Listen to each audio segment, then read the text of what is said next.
Item 2 on the order paper, communication from the chair.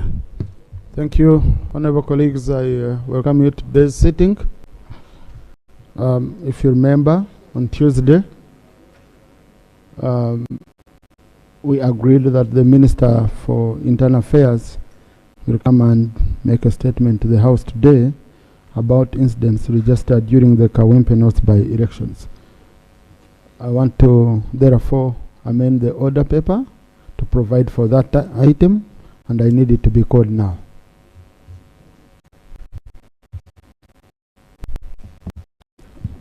Statement on the events during the Kawempe South nominations. Honourable Minister for Internal Affairs. Right, Honourable Speaker. We shall have matters of national importance during Prime Minister's time. Right, Honourable Speaker, honourable members. First of all, I want to thank you for adjusting the order paper to allow us to make this statement regarding the incidents registered during the Kawempe North by-election campaigns. Right, Honourable Speaker and members, a number of incidents. This paper has been uploaded because we didn't know it would be allowed on the order paper. It was uploaded late, but I think members should be having it now. A number of incidents have been registered in the course of the ongoing Kawempe North by-election related activities. And these involve, among others, skirmishes between NUP supporters and security forces, as a result of which 24 people are arrested and put in custody. And those arrested include 2 honourable members of this House, namely Honourable Nyeko and Hon Nkunyinji. The details of the particulars of those in custody are attached to this brief. The action taken so far: a case file was opened via Duandega SDA Ref 63/33/2025. Statements recorded from all those in custody to enable the processing of their cases for court. Those arrested were presented in court and remanded on Tuesday, 4th March 2025. Right, Honourable Speaker and members, government intends to ensure a clean, transparent and safe by-election in Kawempe North constituency. Towards this end, the various players, including the EC who organized this by-election, the contenders from the different parties and their supporters, the general public, as well as security, have to exercise their different roles, different but complementary roles within the confines of the law. Where we have infractions of the law, there are processes within the law on how to bring them to account, including guidelines on the lawful enforcement of the law. It is also the law, Right Honourable Speaker and members, that for one to be charged with a criminal offence, that offence and the punishment thereof must be expressly provided for in written law. Those arrested are accused of various breaches of the law, including the alleged illegal use of military gear by some of them. Charges known to the law will be preferred for the courts to determine their cases. In addition, working with the military and other security organs, it will be proposed to publish for information their gazetted uniforms as well as other gear which are ordinarily the preserve of official uniformed forces. Also, working with the EC, guidance should be given to all the players regarding lawfully permissible conduct during this exercise. Last, rules of engagement and SOPs that guide the security forces in the conduct of public order management will be disseminated to the operating forces to enhance their awareness as they go about their duties. But also, unsaid is the background to this, and I think we need to ask the hard questions. We need to have a candid, brutal conversation on this idea of what is reasonable conduct, what is permissible conduct. I think we were all treated to that video that ran wild of people in military formations, and I knew it would attract consequences, both intended and unintended. So I think going forward, we may need to engage as security and all the players on how we go forward to ensure that we have credible electoral processes. Right, Honourable Speaker and members, government commits to ensure a clean and safe electoral process in support of the EC. Those arrested will be presented in court, and any excesses reported, investigated and dealt with as appropriate. The journalist whose eye was injured, called Miracle in Insambia Hospital, gladly he's been discharged but I've been briefed by Honorable Bahati, and I want to thank him for visiting him. We shall meet the bills of his treatment. I beg to submit, Right Honorable Speaker and Honorable Members. Thank you. Yes, Honorable Bahati, you promised us. I've heard the minister said you visited, but I think we better hear from you because you have a date with the House on that issue. Thank you, Mr. Speaker. As the Honorable Mhoz has said, and as you instructed me, I visited the journalist called Miracle, who works with Stop TV. It is true he was injured, and there were some limited operations on his face. The good thing is that his eye, according to the doctor, was saved. He's out of danger as we speak, and he has been discharged yesterday. And on behalf of government, I promised that we are going to clear the bills. He also had a complaint that his camera was damaged, but in the meantime, we have agreed with the Minister of Internal Affairs that the bill will be cleared by government. So I extended our sympathies, and we continue to pray for him for quick recovery. Thank you.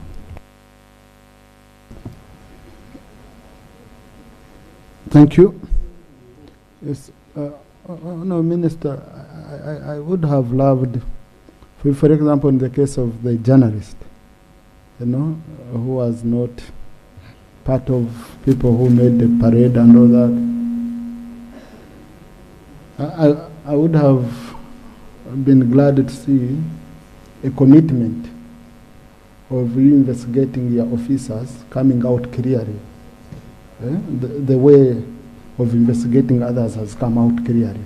It would have been, it would give confidence to other people who might be caught up in that fracas when they are not involved.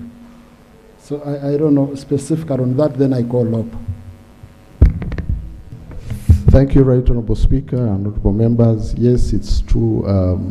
In all this, there are always innocent bystanders.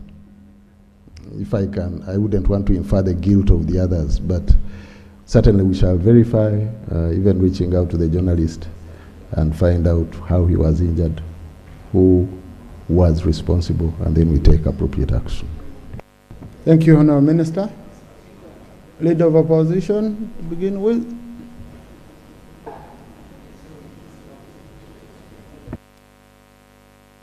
Thank you, Mr. Speaker.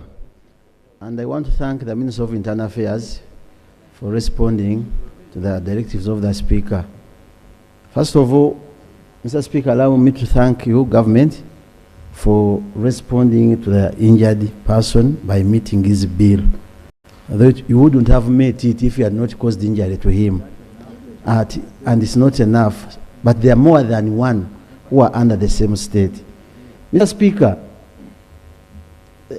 I want to inform General Mhoz, the Minister of Internal Affairs State, that yesterday, and as of now, there's a video running around.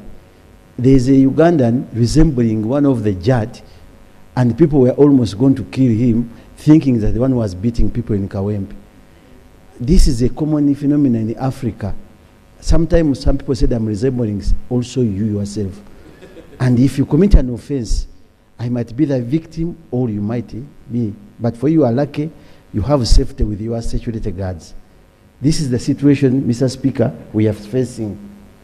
But when we are here, the Minister for Trade, who was acting as government, leader of government business, denied knowing anybody who was beating people. The processes of bringing people to book, summoning them, is within the hands of government, not the opposition. If there is any offense committed by a national unity platform, at any cost, it's you to bring them to book. But here we are having soldiers beating civilians with no sufficient cause. There's a candidate in this race We are saying we are going to cause traffic jam. He's moving with a wheel loader. But for him, it's safer than those walking on foot on the roads. How do we handle that? Mr. Speaker, sir, we should go, members of parliament, and I'm repeating this, because we are giving challenges to our speaker. And I want to thank you, Mr. Speaker. You stated it here, that you are going to handle that matter. Members of parliament are summoned by, you summon them through the Speaker of Parliament. If I'm wearing an overall, which is red in color, but is having national colors, what offense have I committed? I'm driving, going to the rally where there is a new candidate or an NRM candidate, and you arrest members. Honorable Minister of Internal Affairs, kindly. Even NRM, actually, parades are committed everywhere. You must communicate, and always directives come out, respect them. NRM is wearing its yellow overalls, it's also berets, also because you know what is sanctioned under the EPDF Act, which was brought back to Parliament as a trained soldier and a lawyer. So, Mr. Speaker, I think we need to come out. Why do you beat the press, the fourth arm? They are fully dressed in their attire, showing that they are working for maybe Mr. Baramuzi, Honorable Mr. Baramuzi Radio, and others. I can take the information and I will conclude.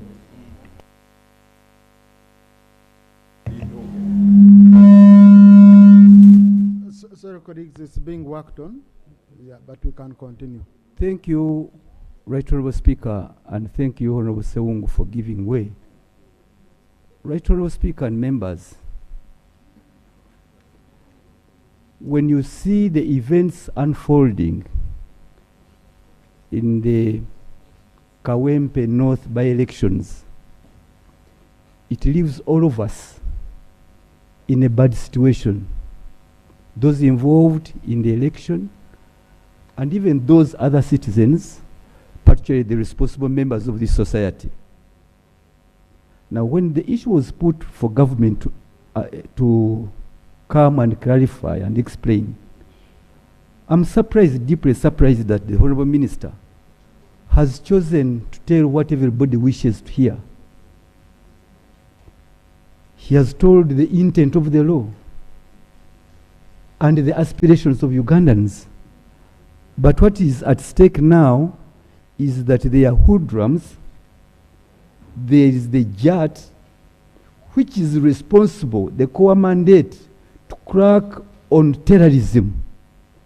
And now you have an official exercise, a campaign exercise announced, and the government chose to deploy the Joint Anti-Terrorism Force. Why? Because from the word go would start from there. Who deployed? Honorable Minister, you could tell the country who deployed and why. Because we should start from there. And it is not difficult to find out. Even if there was some conduct of members. Honorable Sechkubo, that's not how we behave on the floor. Okay? You came for information, and hope your time is up, I'm sorry. Honorable Susan Amero. No, you donated your time. Now you donate. Thank you very much, Right Honorable Speaker. Honorable Amero. Thank you, Speaker. I heard the Minister talk about payment of treatment bills, but I didn't hear him talk about compensating the person who was harmed, because this is a breadwinner in his home. And there are so many people who depend on that person. So I wanted also that to come out clearly.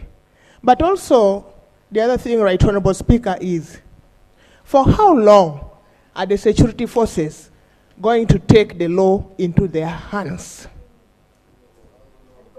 And they go away. They walk out free. What are they supposed to be doing? If the police is to keep order, law and order, and then the police is using the gun bat and everything, including the knife in the gun, to point at this guy who is innocent, who has not been proven to be guilty, then what are we? I think something needs to be done, because currently the situation at hand is not good. We need to protect our people, and we need to do the things according to the laws that we are making. I beg to submit, Mr. Thank Speaker. you, Honorable Mede, and Honorable Chivadia, then Honorable Bigaros. Thank you, Right Honorable Speaker. I stand to protest the manner in which security handles civilians in certain situations. Because I was a victim of that during elections, it doesn't matter what party you belong to, but it matters how the state security conducts themselves. I'm a mother.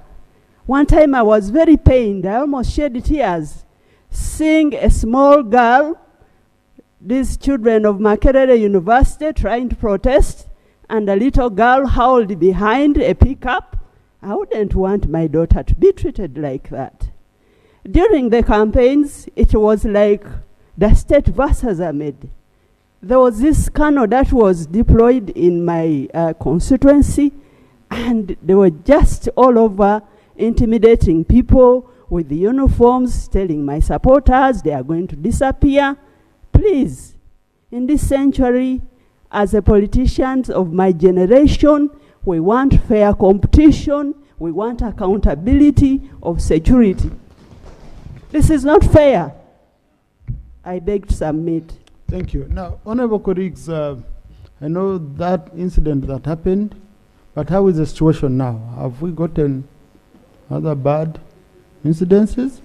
So why I'm raising this, I want us in our debate, if the situation now has calmed down, then we don't again put in fire. Honorable Chibadia?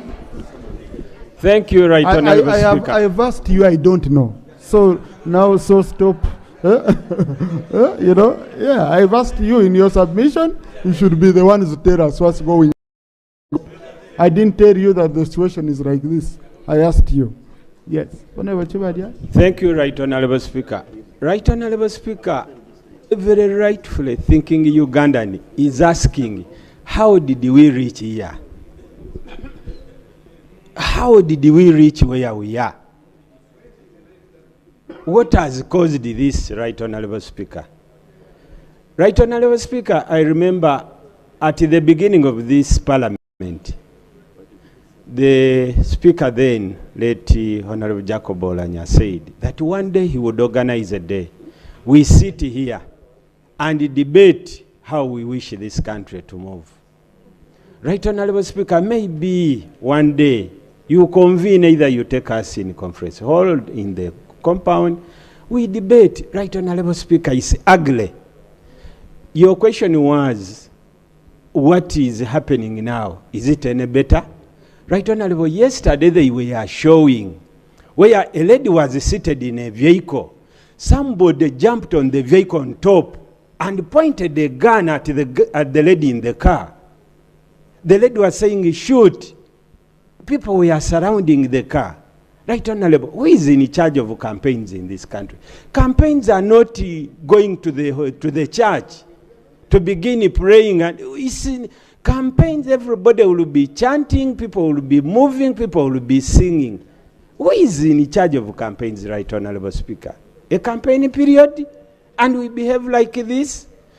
Honorable Minister, we want you to restore hope in Ugandans.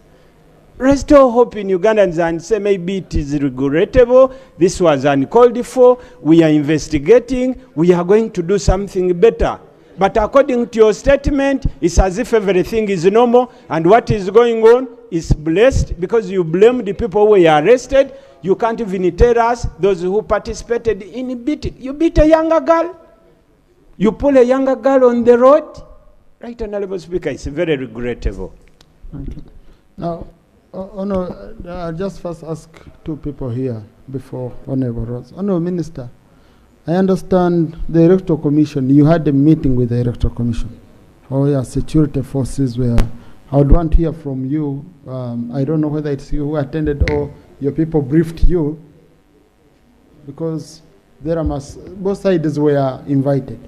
So you don't have any information on that, on what you agreed? Okay. I wasn't privy to that meeting, Right Honourable Speaker, but I'll find out. Yeah. Because I saw the director of operations in that meeting, I saw in the media. Sorry? Okay. Yes. Yeah, thank you so much, Right Honourable Speaker. Right Honourable Speaker, I worked for Electoral Commission, and the law is clear. In such an operation, honestly, it's Electoral Commission to invite police, and if they are skeletal, maybe the army to support. But what is happening is like the minister slept on duty. Because if Electoral Commission had a meeting and he was not even in the meeting and he does not know anything, what hope can he give Ugandans? Right Honourable Speaker, I want to thank you for giving room to debate this particular issue. This morning I was on talk show. Literally, NRM, if it will ever get any votes in Kawempe, I want to tell you, skeletal, the community is bleeding. Why have we decided to militarize something which is for civilians? What is your fear? Why have we decided to make election to appear as it's war? Do we want to take this country into anarchy? We have had enough. Innocent people are being beaten. Can you imagine? Media is the fourth estate. The fourth estate has lost an eye. We can happily sit here and say the treatment will be covered. Can you imagine? Really? Do you know what pain is in a person who has lost an eye?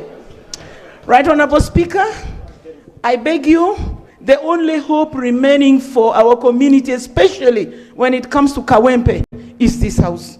Kindly put your feet on this matter. It must stop. Thank you. Honourable Kro. Then Honourable Shasha. I want to thank you, Right Honourable Speaker, for this opportunity. And I want to add my voice. Right Honourable Speaker, fortunately, I live in an era where I saw anarchy during my early childhood. The memories of 1980s, 86 to 90, we have been victims. We have been IDPs. You go to Teso, you are terrorized by the illegal guns there, the wars there. But I'm surprised that in this day and era now, we thought we'd run to Kampala for refuge. But now the way things are being done, in broad daylight, it's not at night. Honorable colleagues, we are the voices of the people. And this, in its measure, I want to thank Right Honorable Speaker. All of us have got to stand together to condemn the actions. When the military spoke, the army, they said they don't know those people. You get it? Security agencies are disowning some of these people. By now, in a normal situation, those people should be behind bars. So I want to appeal to our forces, particularly police, Honorable Minister. The JAT are people who fall within your docket. Kindly bring them to order. We want a fair ground for all of us. We are ready to win elections clean, but not through a brutalized way. I beg to submit. Thank you, Honorable Shisha. Thank you, Right Honorable Speaker. When this similar incident happened in 2021, Mitoma lost 3 young men who were even not part of the group. 2 were hawkers of G-nuts. They were buried in Kabila. 1 was from Ijumo. It was during campaigns, and I was there to campaign. I was almost lynched when I mentioned the name. And I remember why they almost lynched me, because they were bitter with NRM by that time.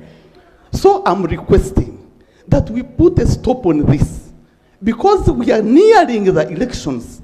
What is going to happen when everyone is campaigning and nobody is even there to stand for any?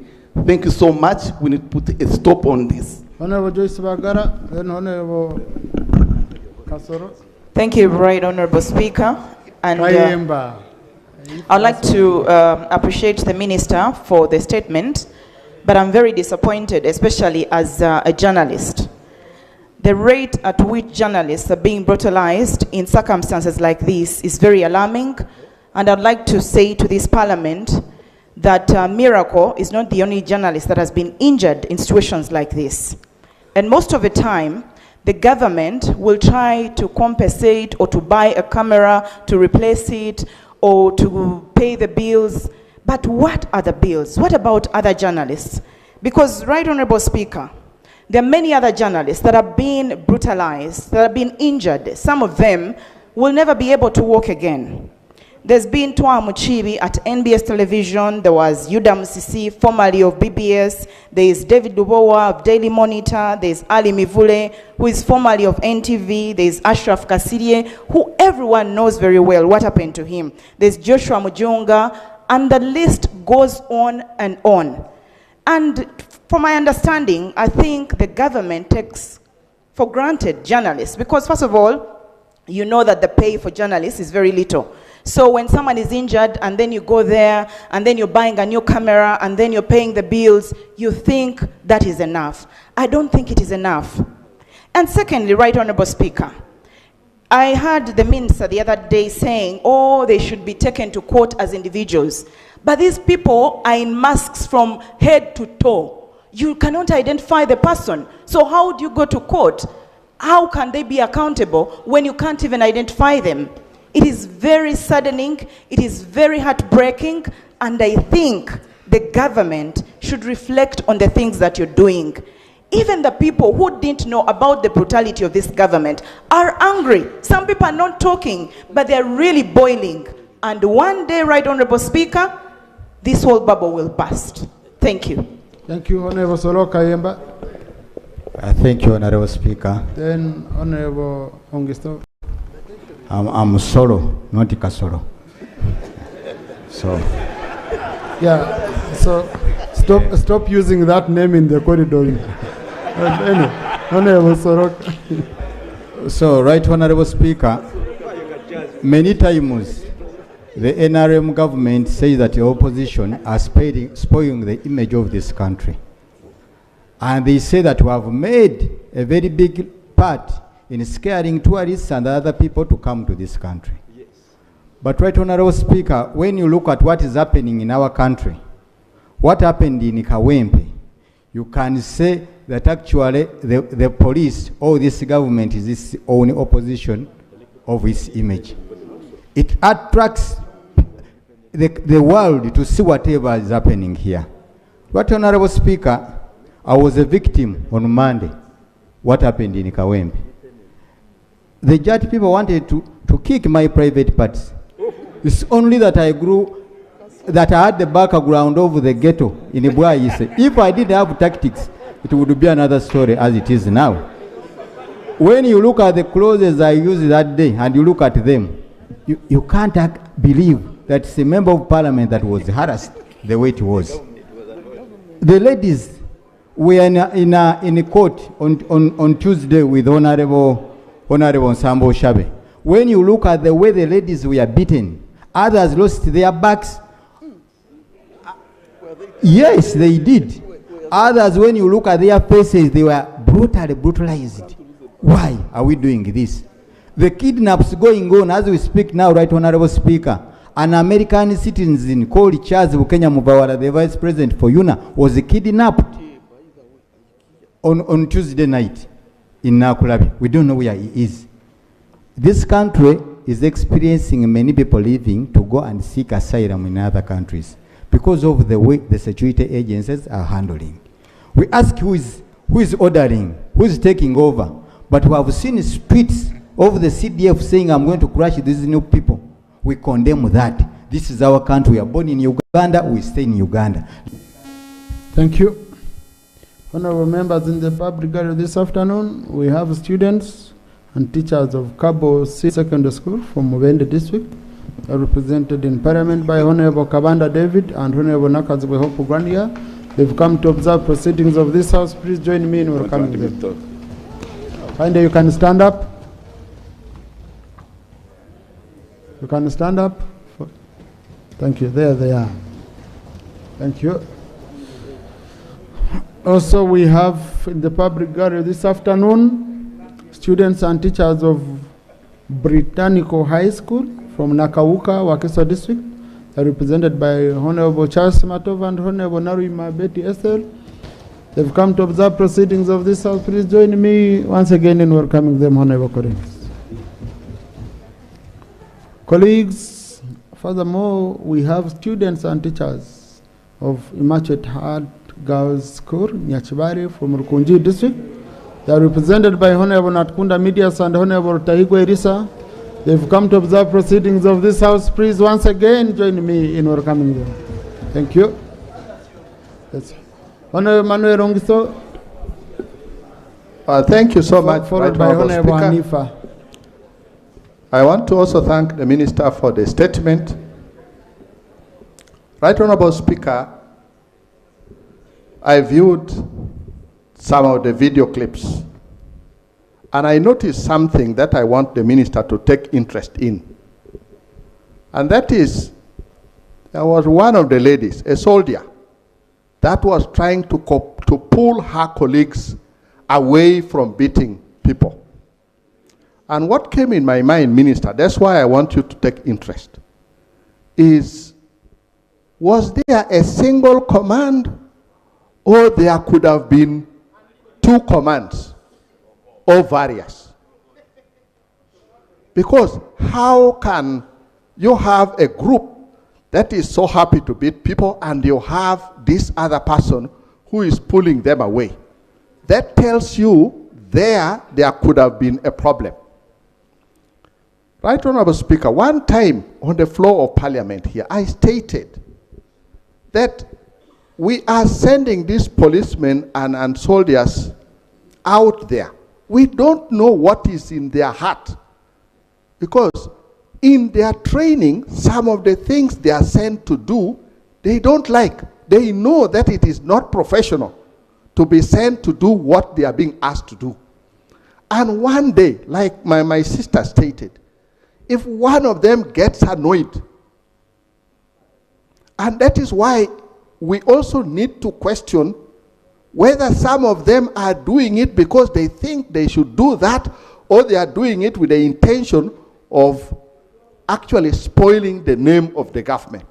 You never know. Minister, you need to take interest, because some of them may be not happy and they think they should do something extreme in order to spoil the name of the government. So you need to look at all this if anything positive is supposed to come. Thank you, Right Honorable Speaker. Thank you, Honorable Hanifa.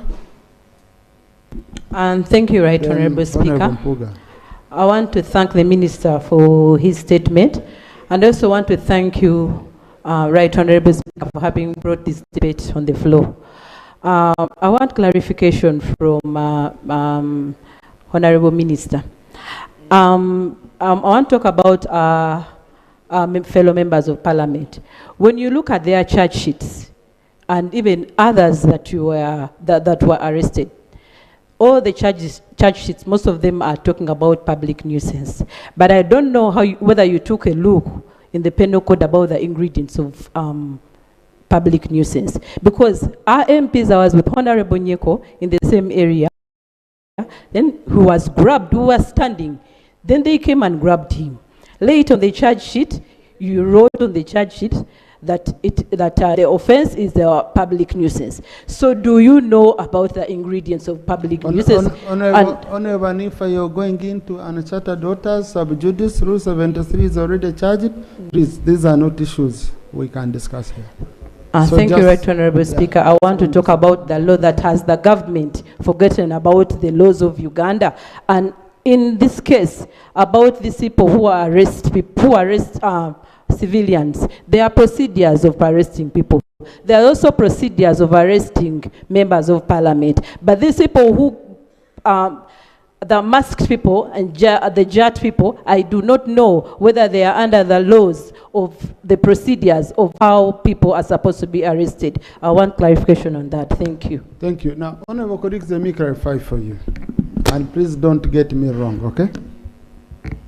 If you're a member of parliament and you are caught right in the act, they don't need to leave you to go and then come right to the speaker summoning you.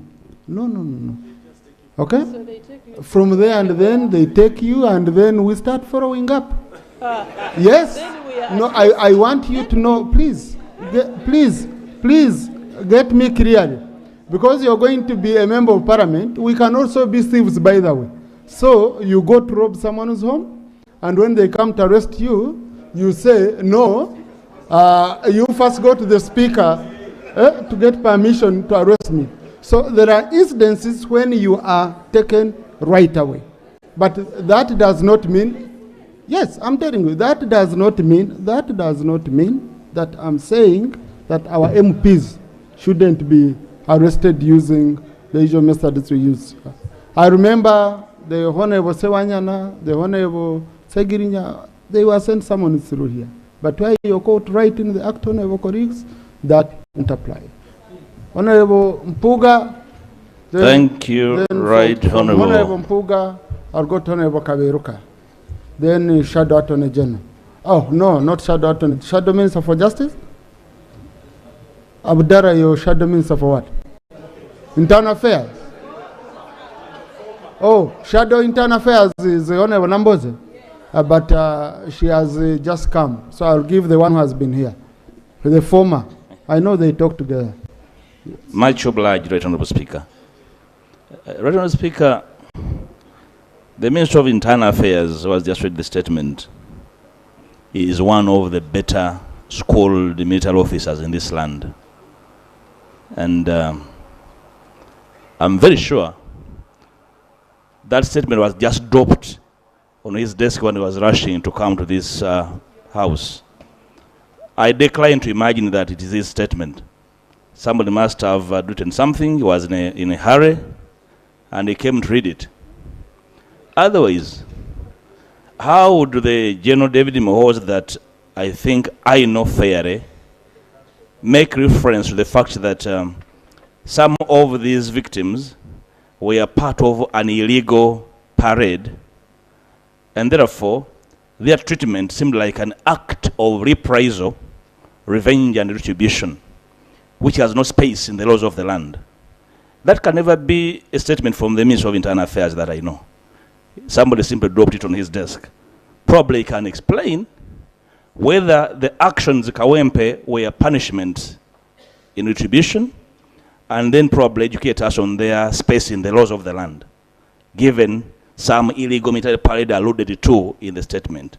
Honourable Speaker. Secondly, the honourable member, I forget the name, made reference to the fact that if the EC is constrained and stretched, they can actually make request for backup. May we know from the minister whether there is such a request from the National Commission? And in their request, they have formally requested for JAT to support them, not any other security agency. And explain to us the nature of stress that compelled them to make that request. 3, the people involved in the videos and on the ground are all hooded. May we understand from the minister, under what circumstances would people enforcing the laws of the land be hooded and therefore hide their identity while executing a public duty? So that we can also advise citizens on their mode of hooding themselves to counter. Right, Honourable Speaker, the point I'm making is that we are running into dangerous territory where purported law enforcement is being done by people without identity, which is why you've had between police and the army each denying knowledge of the hooded individuals. So may we know whether there was a mutiny in one of the security forces, whether the military is experiencing a mutiny, And therefore some people are acting out of hand, that we can alert the nation that there are some hoodlums at large and therefore capable of harming the public because they have no identity, they have no identifiable command and control, and therefore they're like a wall of them on the street. Right, Honourable Speaker. Very finally, right, Honourable Speaker,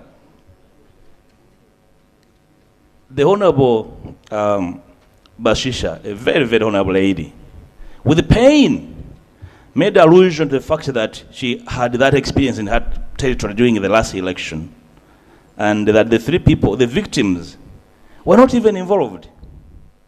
Nobody involved or involved should ever be a victim of a civil. Thank you. Time, Honorable Abdara Chwanuka. Then Honorable Kaberuka. Then Honorable Ndezi, Honorable Madoi. Thank you, Right Honorable Speaker. Right Honorable Speaker, I happen to be one of the victims who were subjected to inhuman treatment on Sunday, bounded into a drone, tortured, slapped, pushed under the chairs of the drone and told not to look in front anywhere until I found myself having been dropped at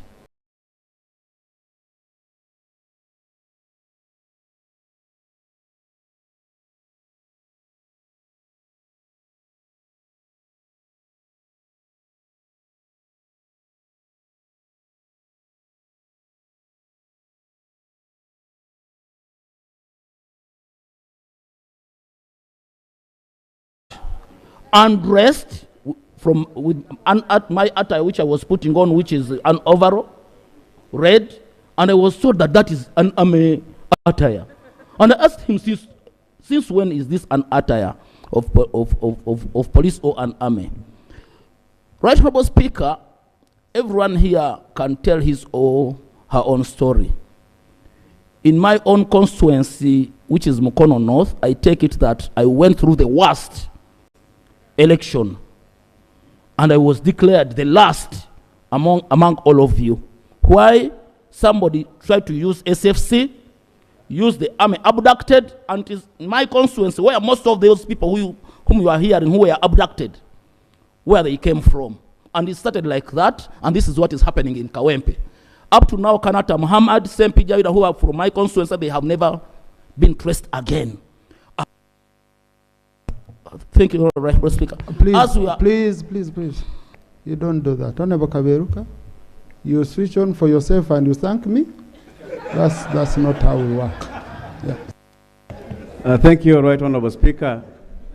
First of all, I want for sure to thank you for allowing this debate in this House. And I also want to extend my appreciation to the Honorable Bahati on behalf of the government, and some semblance of, appreciation of the situation from the Minister of Internal Affairs. Honorable Speaker, when you look at the social media now, you find Uganda, you cannot differentiate it from Congo, where there are M23 against the Congolese, vice versa, and the people are moving.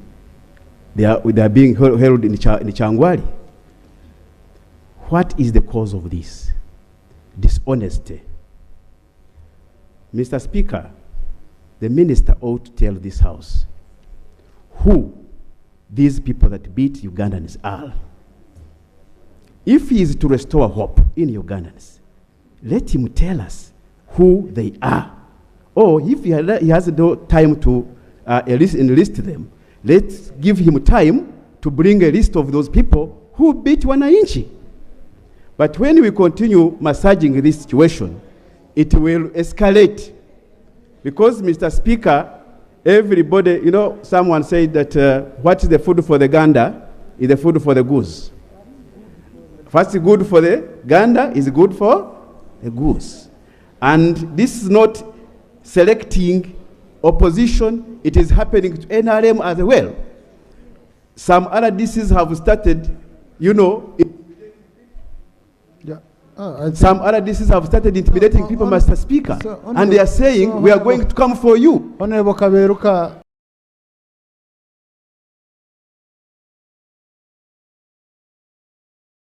because of time, you ask for more time. You don't switch on, then you continue. Honorable Ndezi.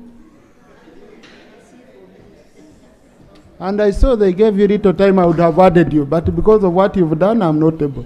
Honorable. Right on, Speaker. The constitutional mandate for managing elections is vested in the Electoral Commission. In the performance of its constitutional mandate, the Commission shall not be subject to the direction of any person or authority. The Commission is autonomous. The Commission is independent.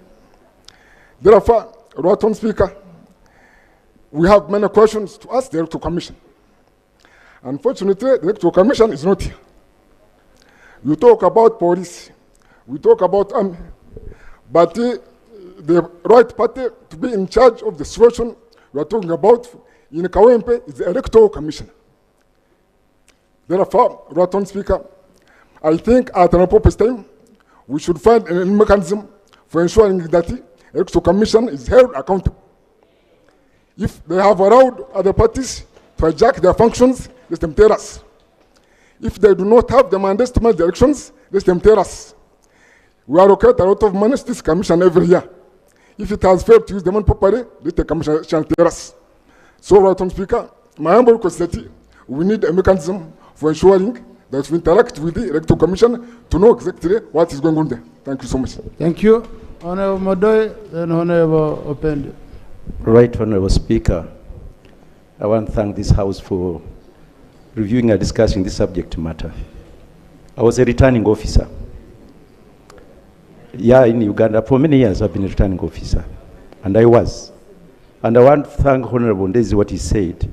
The mandate hold elections in this country rests strictly with the Electoral Commission. Particularly so when you have a nominated candidate, that candidate becomes your official. They have the right to protect that candidate and ensure that whatever happens, happens within the law. You only request security to protect the process. All of us colleagues, we are the product of elections. You know, each one has a story. This thing has happened maybe at the time when we should review what's going to happen, how it happens. It's very true that democracy is a definition of a nation. It is a very serious program that allows each citizen to see how their leaders are elected.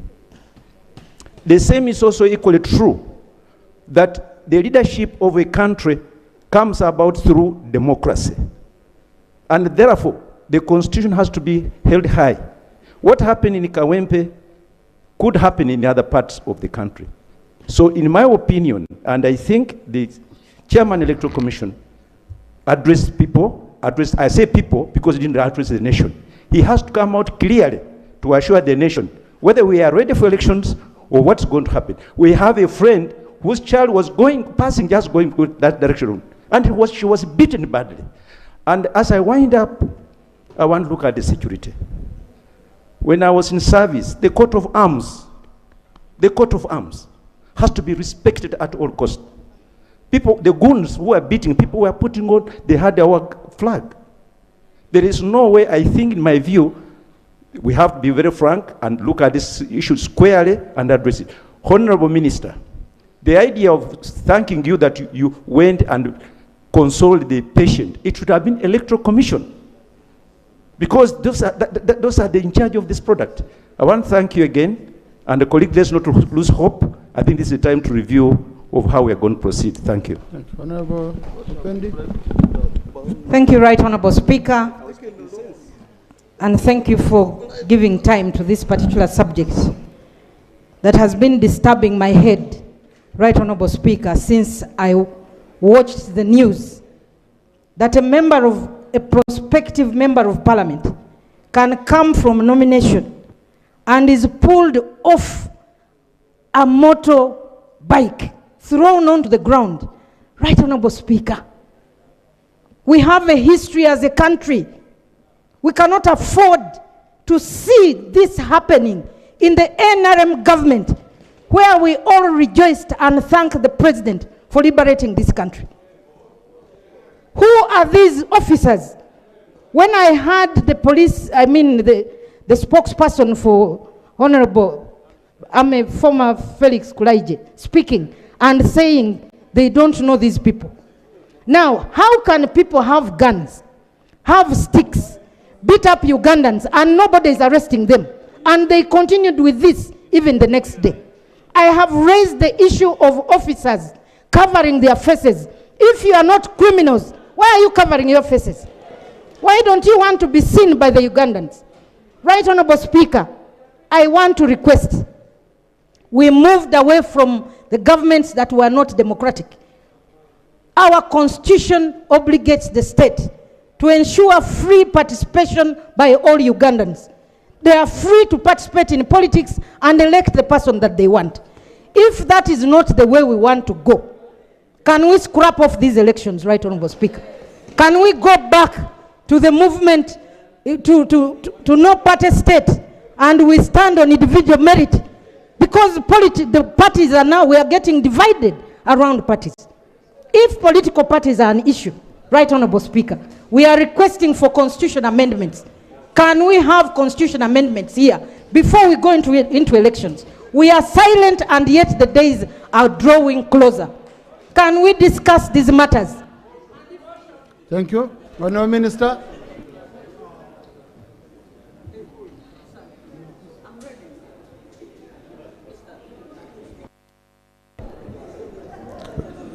Right Honourable Speaker and honourable members, I appreciate the cross-partisan views of members. They actually feed into the government's desire to have a peaceful electoral process. The practical solutions we seek are fed by the processes, the roles, and the balance of rights and duties that you have talked about.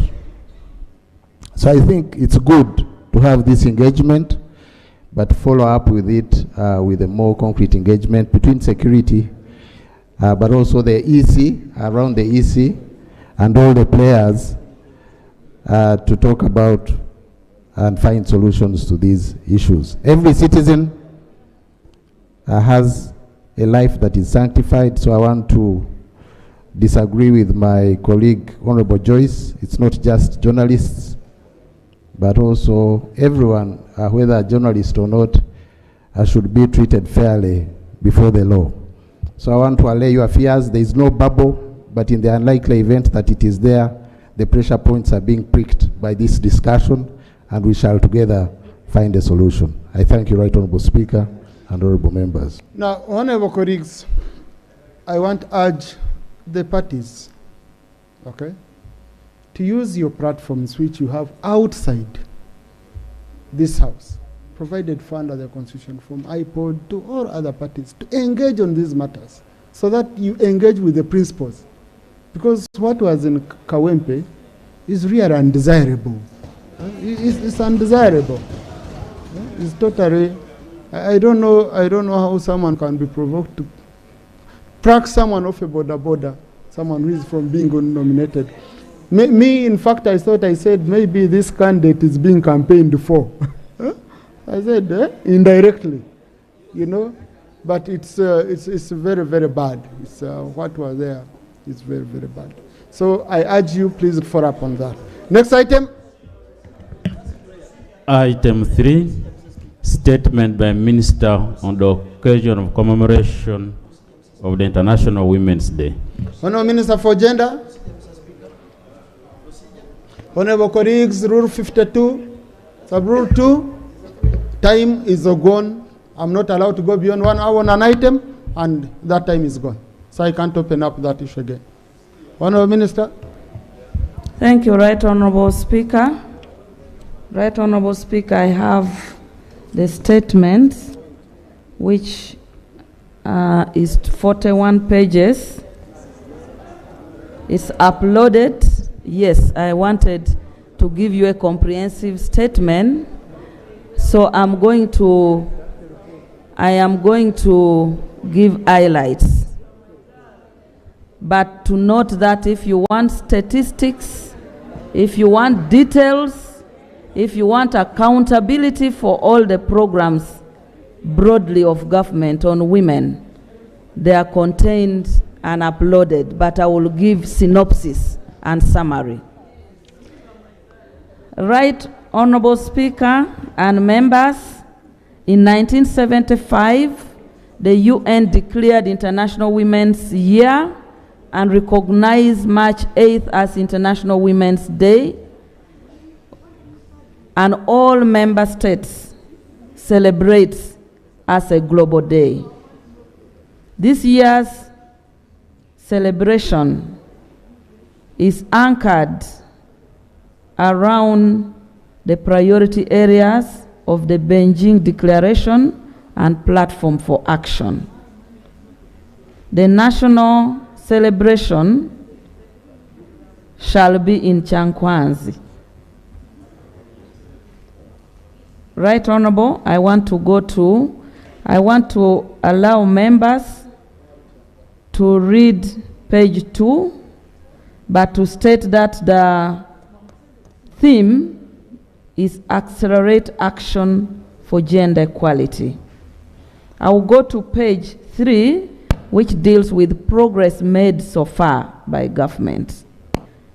Right Honourable Speaker and Honourable members, under 4.1, I want to deal with legal and policy framework that government has consistently ensured that gender equality and empowerment of women is prioritized, and significant strides in promoting gender equality has been made.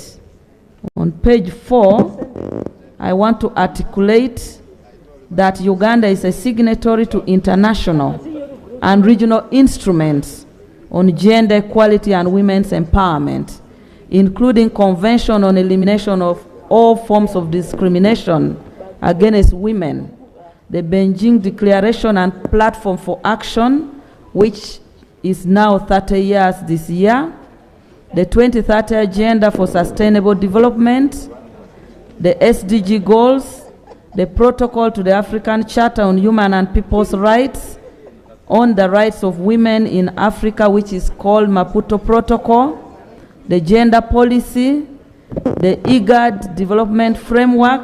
Honourable Minister, every year you've always told us that. Yes. If we could go to what you've achieved and the theme and what you want us to, something new that we don't recycle. Right Honourable, let me allow members to read the laws that have been put in place, which is articulated on page 4, page 5, up to page 6, we deal with the laws. Part of page 6, we deal with the policies that have been put in place. And on page 6, we also deal with the institutional framework that is in place for promoting gender equality and empowerment of women.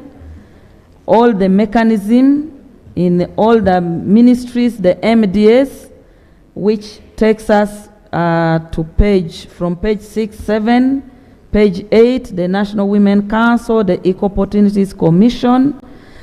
Page 9, you have all the institutional framework. Page 10, you also have part of the institutional framework, which recognizes Parliament as well, and the ministries and MDS, and what each one of is doing is page 10 to 13. You will look at what each ministry has done to establish gender desk. Page 13, we deal with the frameworks in supporting women's representation in public affairs. And let me just give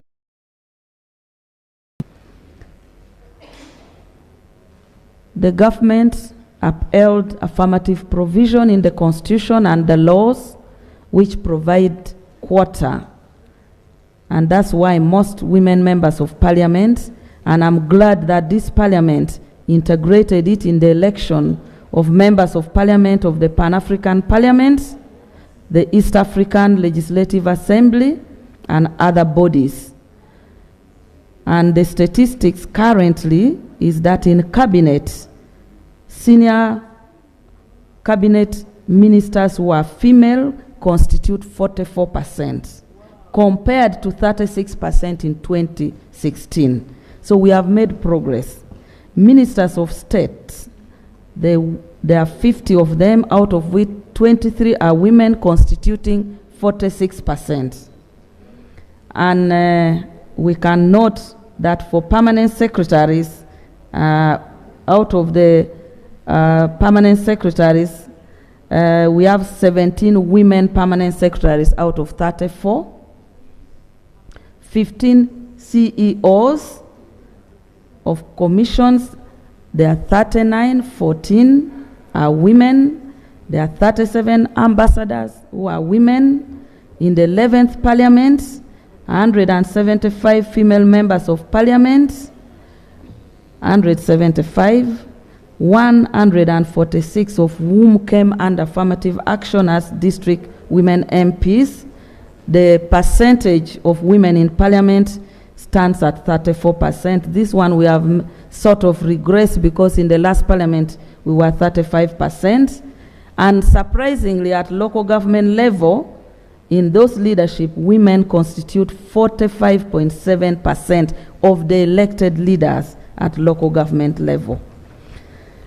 Right Honorable, I will leave members to look at the achievement under social sector, education, health, which is articulated from page 14 to 22. Water and environment, technology and engineering, and all those social sector, you will get the data and statistics. On page 23, we deal with women's access to land and property, which is one of the key areas that is very instrumental in economic empowerment of women. We tell you the programs under Ministry of Lands, how it has supported women, and the Land Amendment Act, you will be able to read. On page 24, we deal with legal frameworks for dispute resolution and social protection. On page 25, we deal with measures being taken to reduce gender digital divide. Page 26, we deal with legal frameworks and programs for economic empowerment of women. We tell you the banks and the banking products and financial products that are supporting women. And I think for this, I want to congratulate specific banks that have initiated women's products with very low interest rates. Centenary Bank is implementing Cente Super Women. It's a financial product that is offering business loans to enable women grow their businesses. DFCU is operating also a women's program for empowerment of women. Finance Trust Bank, and from 27 we deal with programs under government, the Joint Youth Livelihood Program, Uganda Women's Entrepreneurship Program. The statistics of achievement is in there. The Parish Development Model, the Presidential Initiative on Wealth and Job Creation and EMIOGA, the GROW, the Agricultural Credit Facility, the Climate Resilient Livelihood Opportunities for Women Economic Empowerment, the NSSFI Innovator Program, the Deliver Women's Economic Resilience Through Enterprise and Market System Dreams Program, the Reduction and Reducing Burden of Unpaid Care and Domestic Work for Women, Right Honorable and members, page 31, we deal with women's access to justice, which is very vital. We now have administration of judiciary and partnership to profile gender-based violence cases. We have a partnership with Office of Director of Public Prosecution that profile and fast-track all the cases related to gender-based violence, and also putting in place the witness protection for women to testify in camera. Page 33, we deal with employment and labor participation, and that takes us up to page 35. And page 35, we deal with the issue of prevention and response to gender-based violence. We articulate the statistics and what we've done. So that enumerates the key achievements. On page 36, we deal with the challenges, the persistent poverty, persistent discriminatory and negative social norms and practices against women, resource constraints, data gaps. And 6.0, page 36, we articulate the priorities for women's empowerment for the next 5 years, 2026-2030. And you can look at it on page 37, improving women's livelihood, economic empowerment, access to social services, strengthening governance and accountability for gender equality, mindset change for gender empowerment and women, elimination of gender-based violence, promoting women's participation in public life and decision-making, strengthening women peace and security, reducing gender digital divide, and others. Right Honorable Speaker, on page 38, we note that the chief guest for this year's Women's Day is His Excellency the President of the Republic of Uganda. And we invite you to attend the celebration. And the venue, I wish to notify you that the venue is in Bukwiri Church of Uganda Primary School, Chankwanzi District, Butemba Town Council. Preparation, we tell you the preparation under 9.0, page 38, and page 39. Right Honorable, conclusion. Honorable colleagues, I wish to inform you and honorable members that you are all invited to join us in Chankwanzi to celebrate International Women's Day on 8th March 2025. Thank you. Thank you, Shadow Minister for Gender. Is she around? Oh, yes. Neighbor Esther.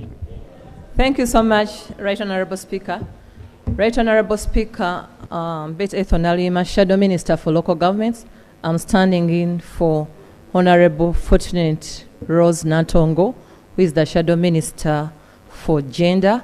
She's officially having other parliamentary work.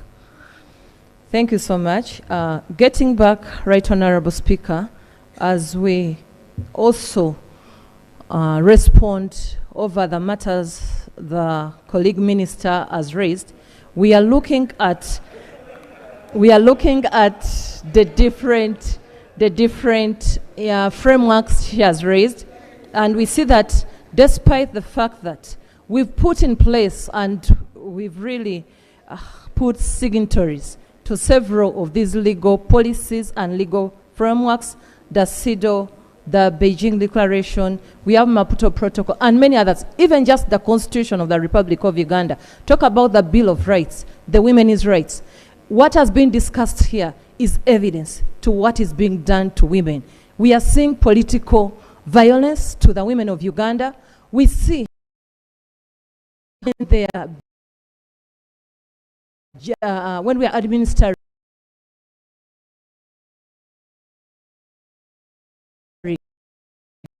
different laws, but ignoring entirely the legal framework. They were tear gas. These women were battered, and more so, they were not women police officers. We still now wonder, as the gender ministry come in to now advocate for a fair way of handling women in this country.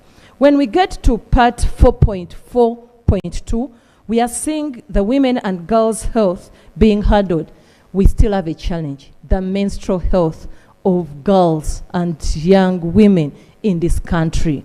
Have we really thought about of how best we can subsidize sanitary wear such that we don't continue losing that 22% of school-going children due to matters of menstrual health? And now this will it going for 5,000.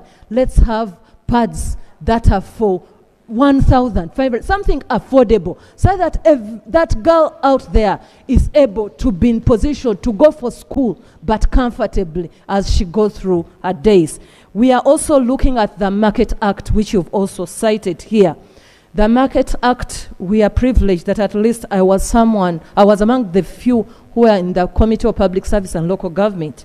Now, have you gone further to see that we have those regulations placed? Because much as Parliament put in place the Market Act, we don't see the regulations coming in. We don't see that commitment of having the minimum wage to our workers out there who are not able to have that good salary and to have a minimum basic wage considered. So we ask that you really have that in place.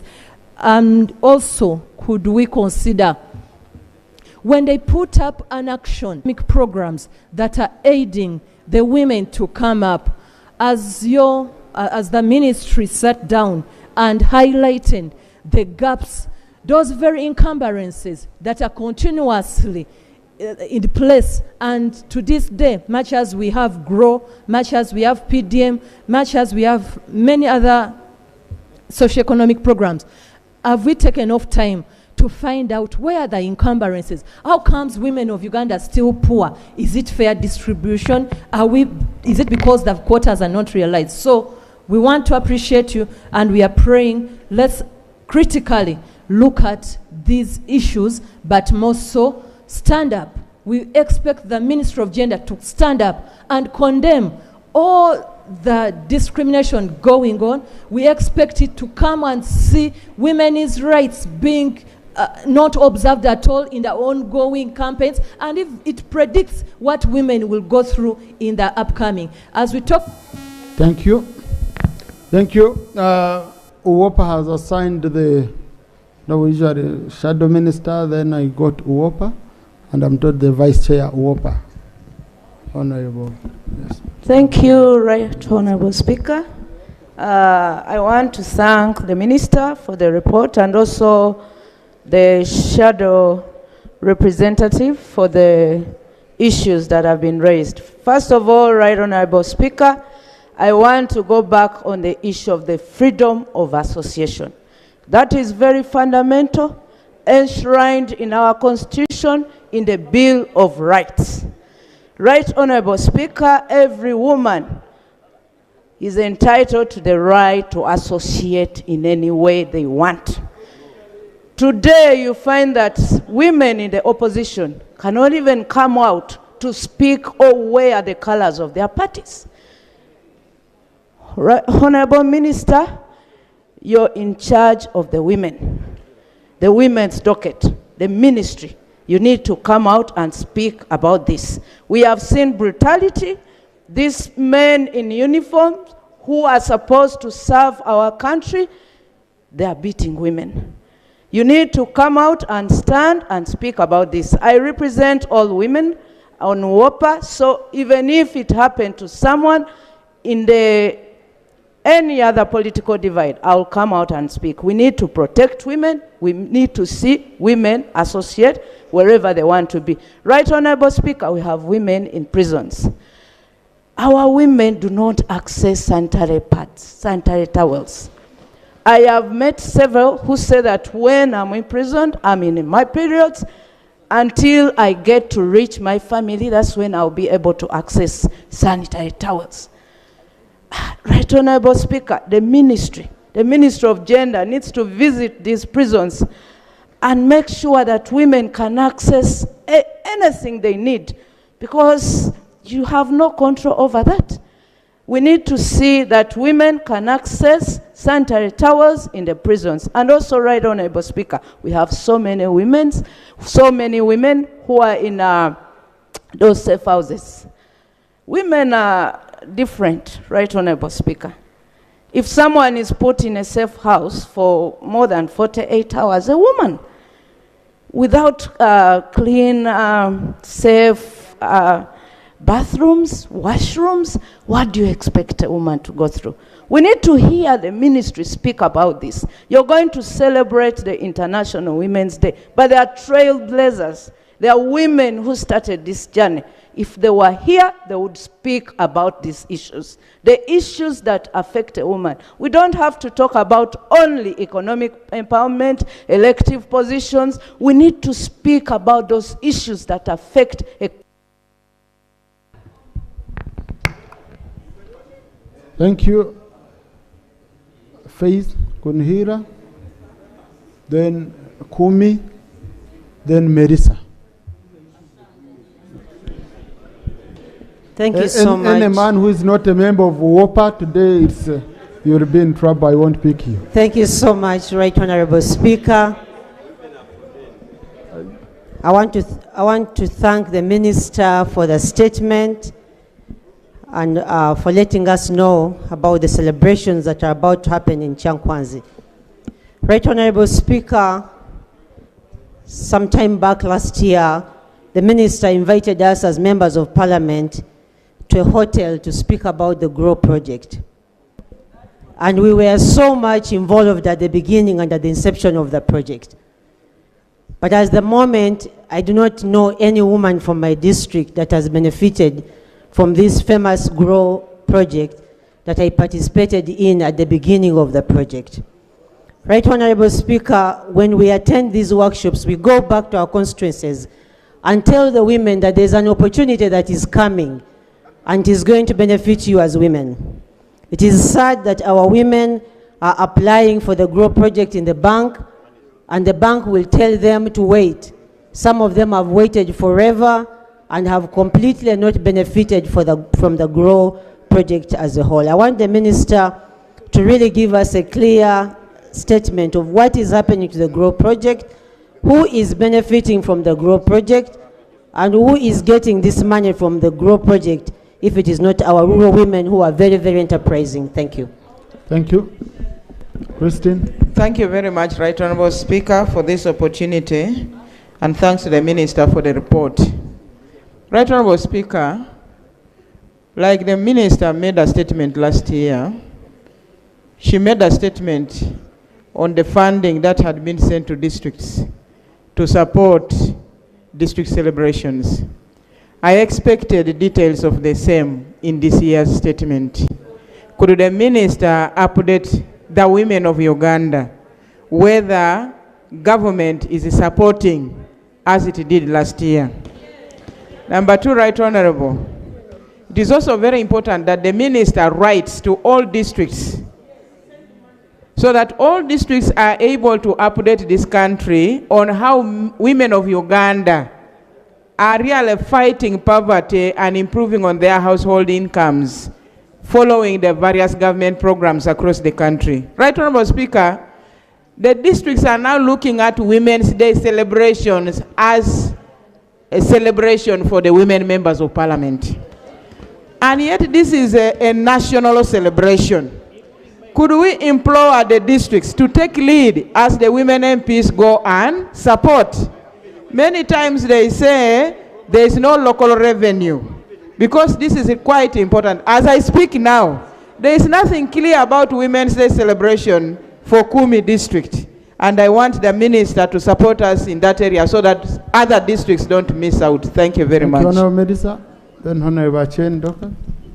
Thank you, Right Honorable Speaker.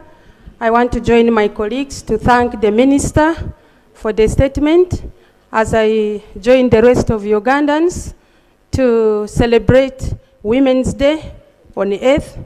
Right Honorable Speaker, we are celebrating the acts of courage and determination of our ordinary women. I come from a district, that is Yumbe district, which holds a predominant population of Muslims, and women have embraced government programs, but they still have barriers, especially when it comes to access to some of the microfinance benefits that the government puts in place. My colleague talked about GROW. Women say that some of the collaterals or some of the terms that you present to them are not benefiting them. For example, rural women in our cultural setup don't really own land. And you have put land as one of the conditions for them to access money that can enable them to do some appropriate small businesses.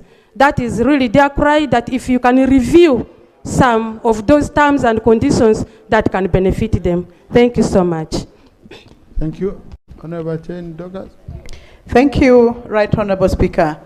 I would like to thank the Minister for the statement. However, just like my colleagues are already raising, there are critical areas.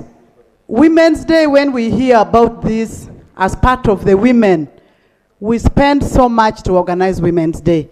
I would like a confirmation the day is just around the corner. Honorable Minister, the 3 million, the money that is supposed to be received by the different districts, is it already there as the day has already arrived? We want that confirmation.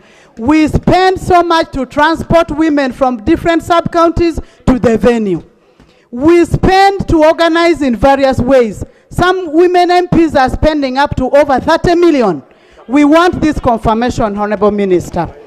Secondly, Honorable Minister, the statement you've provided is very informative and is really good, and I know as a country we've made very great strides in gender equality and the empowerment of women and girls.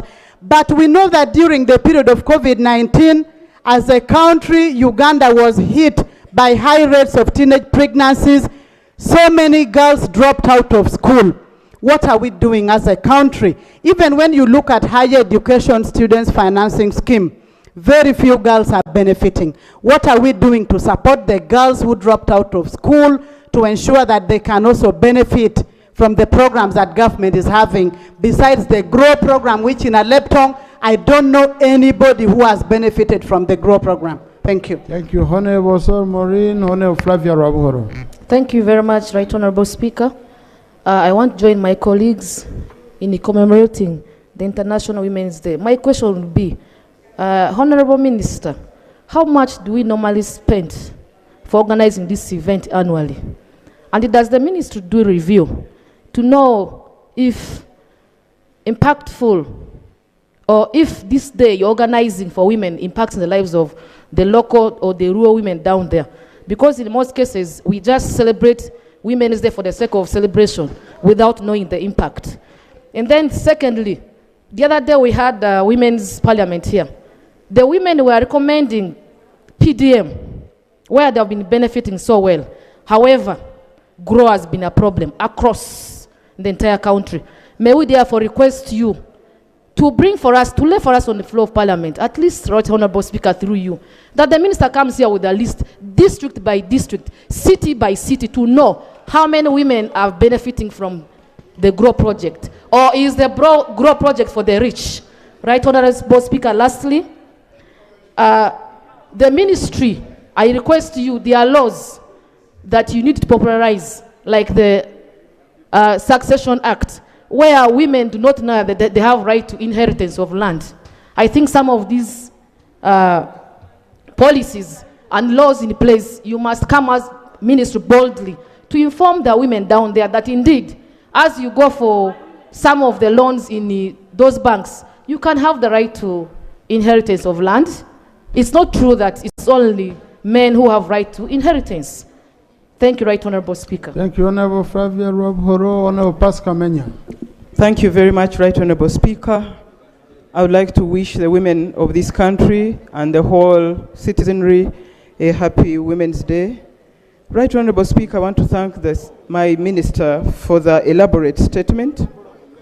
But the need to accelerate action requires us to swiftly and decisively have steps to achieve the gender agenda. Right Honorable Speaker, with the right actions and intentional support, we shall make appropriate progress. The amount of child parents we are registering every day, even after COVID-19, is alarming.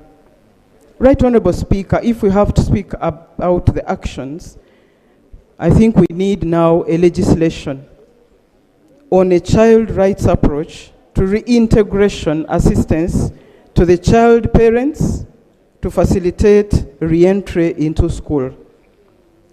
This should be employing a comprehensive child protection and welfare system in order for them to actualize their right to basic education and ensure proper care for their children. Right Honorable Speaker, the more we delay the policy and the legislation to reintegrate child parents, because I know there are even child parents among boys, let's have a policy and a legislation to cause a re-entry, which I know should be a process. But let us be deliberate and intentional. And so I would like to implore the ministry to develop a policy and later a legislation for reintegration of the child parents back into the school programs. I thank you. Thank you. Honorable Pascal Menya, Honorable Stella Tiang.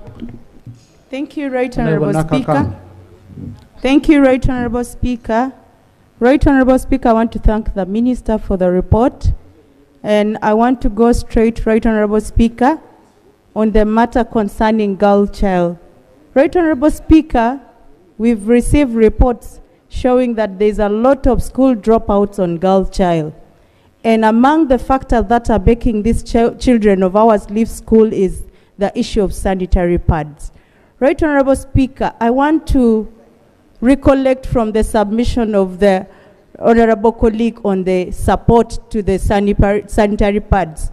We have senior women teachers in every school.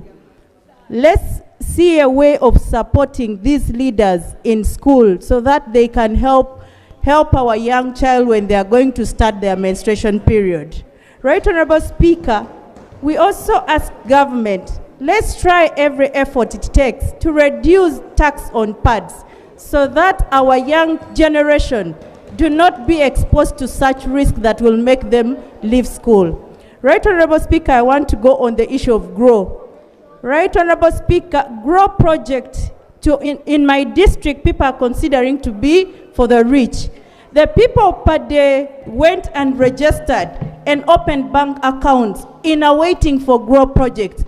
But with disappointment, Right Honorable Speaker, they were not able to get this money because of the terms, the collateral which are required from them that they cannot afford. May we ask government, we pray that you adjust on the collateral so that the local woman that we so want to bring and step up to come out and benefit from this project. I thank you, Right Honorable Speaker, for this opportunity. Thank you, Honorable Stella Tiang. Thank you, Honorable Speaker, for giving me. I want to thank the Minister for the statement given in preparation for the celebration of Women's Day. Right Honorable Speaker, there is an increasing number of cases of child marriages and defilement. And these children, in spite of these children knowing of the referral pathway, like when they're defiled, cases are reported to police. But when these cases are referred to police, there is a tendency of police asking for facilitation in terms of fuel to help them go and track the perpetrators.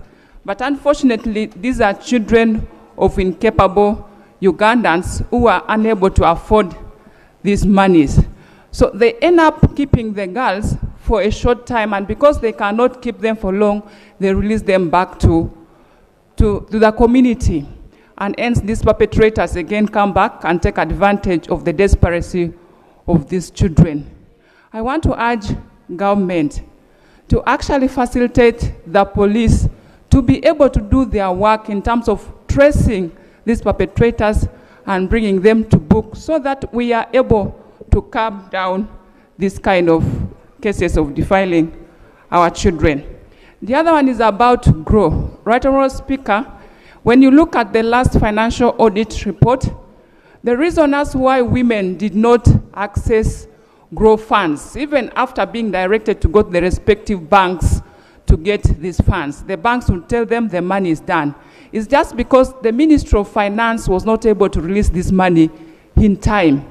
Right Honourable Speaker, I want to urge the Minister in charge to always work on it. Thank you. Honourable Juliet Kakande. Thank you, Right Honourable Speaker, for the opportunity.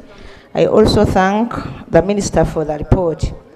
Right Honourable Speaker, the annual reports from the Ministry normally indicate the background of the International Women's Day.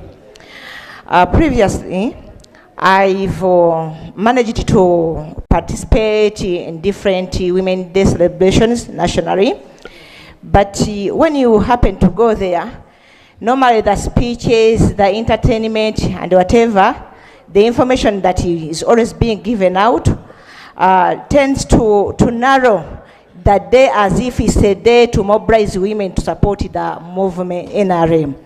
Yet it has a broad picture.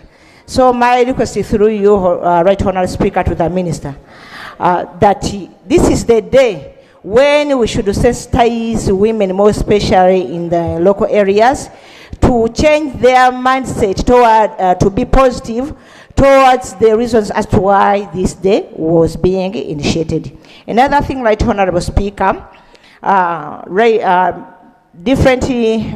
various members of Parliament have talked about the 3 million that we've been given, but we see that in Uganda always there is inflation. You see, some members have been frustrated that we may not even get that amount, yet we expect it to have increased maybe to 5 or 10. So, Honourable Minister, through Right Honourable Speaker, we pray that the amount of money given to District C should be increased. Thank you very much. Thank you, Honourable Stella Isodo Nakayinza. Thank you very much, Right Honourable Speaker. I want to appreciate the Honourable Minister for the statement, but I also want to implore the Minister, as you write to the districts about the 3 million, about the celebration of Women's Day, you remind them that Uganda is under a multi-party dispensation. In those districts, we have opposition women MPs who also need to celebrate with their women. Ngora district has never celebrated a Women's Day. I hope this time we shall also celebrate, and I request the Minister to write to the RDCs who are blocking us. Secondly, the GROW project. Honourable Minister, the GROW project, we have been meeting. I think we need another meeting to review. The conditions in the project do not allow the rural woman to be able to get this loan. I was looking at the report the other day from the Ministry of Gender, and so far only 87 districts out of 146 have benefited, and Ngora is not one of them. This is because the loan has stringent conditions of a minimum of 4 million. They want a land title. You remember, Honourable Minister, we had a meeting, and one of the women in Kumi got a land title from her husband to get a loan for stationery, just stationery business. And yet, you know, we sell mukene, we sell tomatoes. So why don't we meet to review this project to benefit the rural woman, the local woman? I beg to submit. Thank you, Honourable Nakayinza, Honourable Nabagereka. Thank you, Right Honourable Speaker. Right Honourable Speaker, I want to add my voice to thank the Minister for the statement. However, I only have a few questions to the Minister. Right Honourable Speaker, through you, Could the minister, it's very good, she has given us very good statistics, especially on women leaders and their percentages. Have you got any statistics on child workers, on child mothers, and women facing violence, especially from the police? Do you have those statistics? I happen to have also been a victim of violence by police, and many other women. Has any moment been there for the ministry to condemn such acts? Or they just watch and see women being brutalized? We need to see a statement, at least, from the women, to see that they are standing with the women. I also want to find out if there are any statistics on how many rural women have benefited from the GROW project. Like it has been ably said by many of the members here that land ownership is part of the requirement. Do you have statistics on how many women have land or have access to land? Because like it has been expressed by many, women, according to culture, have been suppressed. Thank you. Honorable Flavia Navagerika. Then Honorable Chirabo. Thank you very much, Right Honorable Speaker, and I want to appreciate... Be cautious when you're interrupting women this week. Yes. Honorable Flavia Karure. Thank you very much, Right Honorable Speaker. And moreover, we are in Lent period, so I don't know. I want to appreciate the Minister for the statement she has made. I think it's important as a country to take stock of what we have gained, but also be able to pave a way forward for what needs to be done. And right now, we still have a backlash on some of the aspects or key pillars in the Beijing Platform for Action report that we need to take note of. For example, Pillar 4, Pillar 9, violence against women, especially violence against women in elections. Right, Honorable Speaker, the cost of violence against women in Uganda currently is 15% to the GDP of the country. About 18% of women that have ever experienced violence usually result into suicides. This means that we have to do something about the violence against women. When it comes to violence against women in elections and politics, tagging it to the Pillar 4 of women's participation in politics, and tagging it to the human rights pillar of human rights of women. We are looking at, currently I have 5 women that are currently in prison, but 5 women that were battered under the National Unity Platform and did not get any treatment, but were sent to Luzira prison, remanded without any treatments. Honorable Helen Namkwaya is a Machinde councillor. She was battered during her participation in the Kawempe by-election. Honor Nanzara Zaitun, her head was broken here. That's the woman you saw, a fish seller in the market. But because she was exercising her right to participating in politics, she has now ended up on a hospital bed. Nabosa Prosi was battered at the back. We saw the woman who had all those... Yeah, now instead of debating, you're giving risks. No. You would give an example or two, then you debate. Thank you very much. Just conclude so all these people, including Swabra Owomuksa, who was violated. No, those are the women. No, it's important, Honorable Speaker, that we put names to these people, because when we just talk about numbers, sometimes we forget who these people are. I'd want us to urge us as a country to, first of all, contribute to financing gender-based violence, because the cost of GBV and violence against women is high on a country. Thank you, Honorable Chirabo. Thank you so much, Right Honorable. I also want to thank the Minister for that statement. But Right Honorable Speaker and colleagues, I want you to believe with me that such days generate and attract debates, like a number of debates. So many members rise up to comment and comment. Days like Youth Days, Women's Day, to the extent that the Parliament conducts a youth parliament. This week on Monday, we had Women's Parliament. My question to the Minister, where do these resolutions go? The resolutions we get from the Youth Parliament and the Women's Parliament. And also ask you, Right Honorable,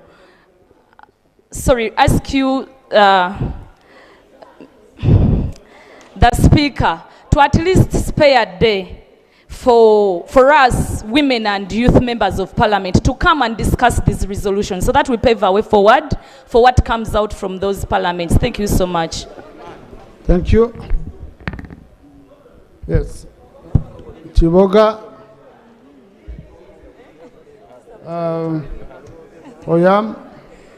Oyam too. Okay. Then, Right Honorable Speaker, thank you so much for this opportunity. Then Honorable Christie.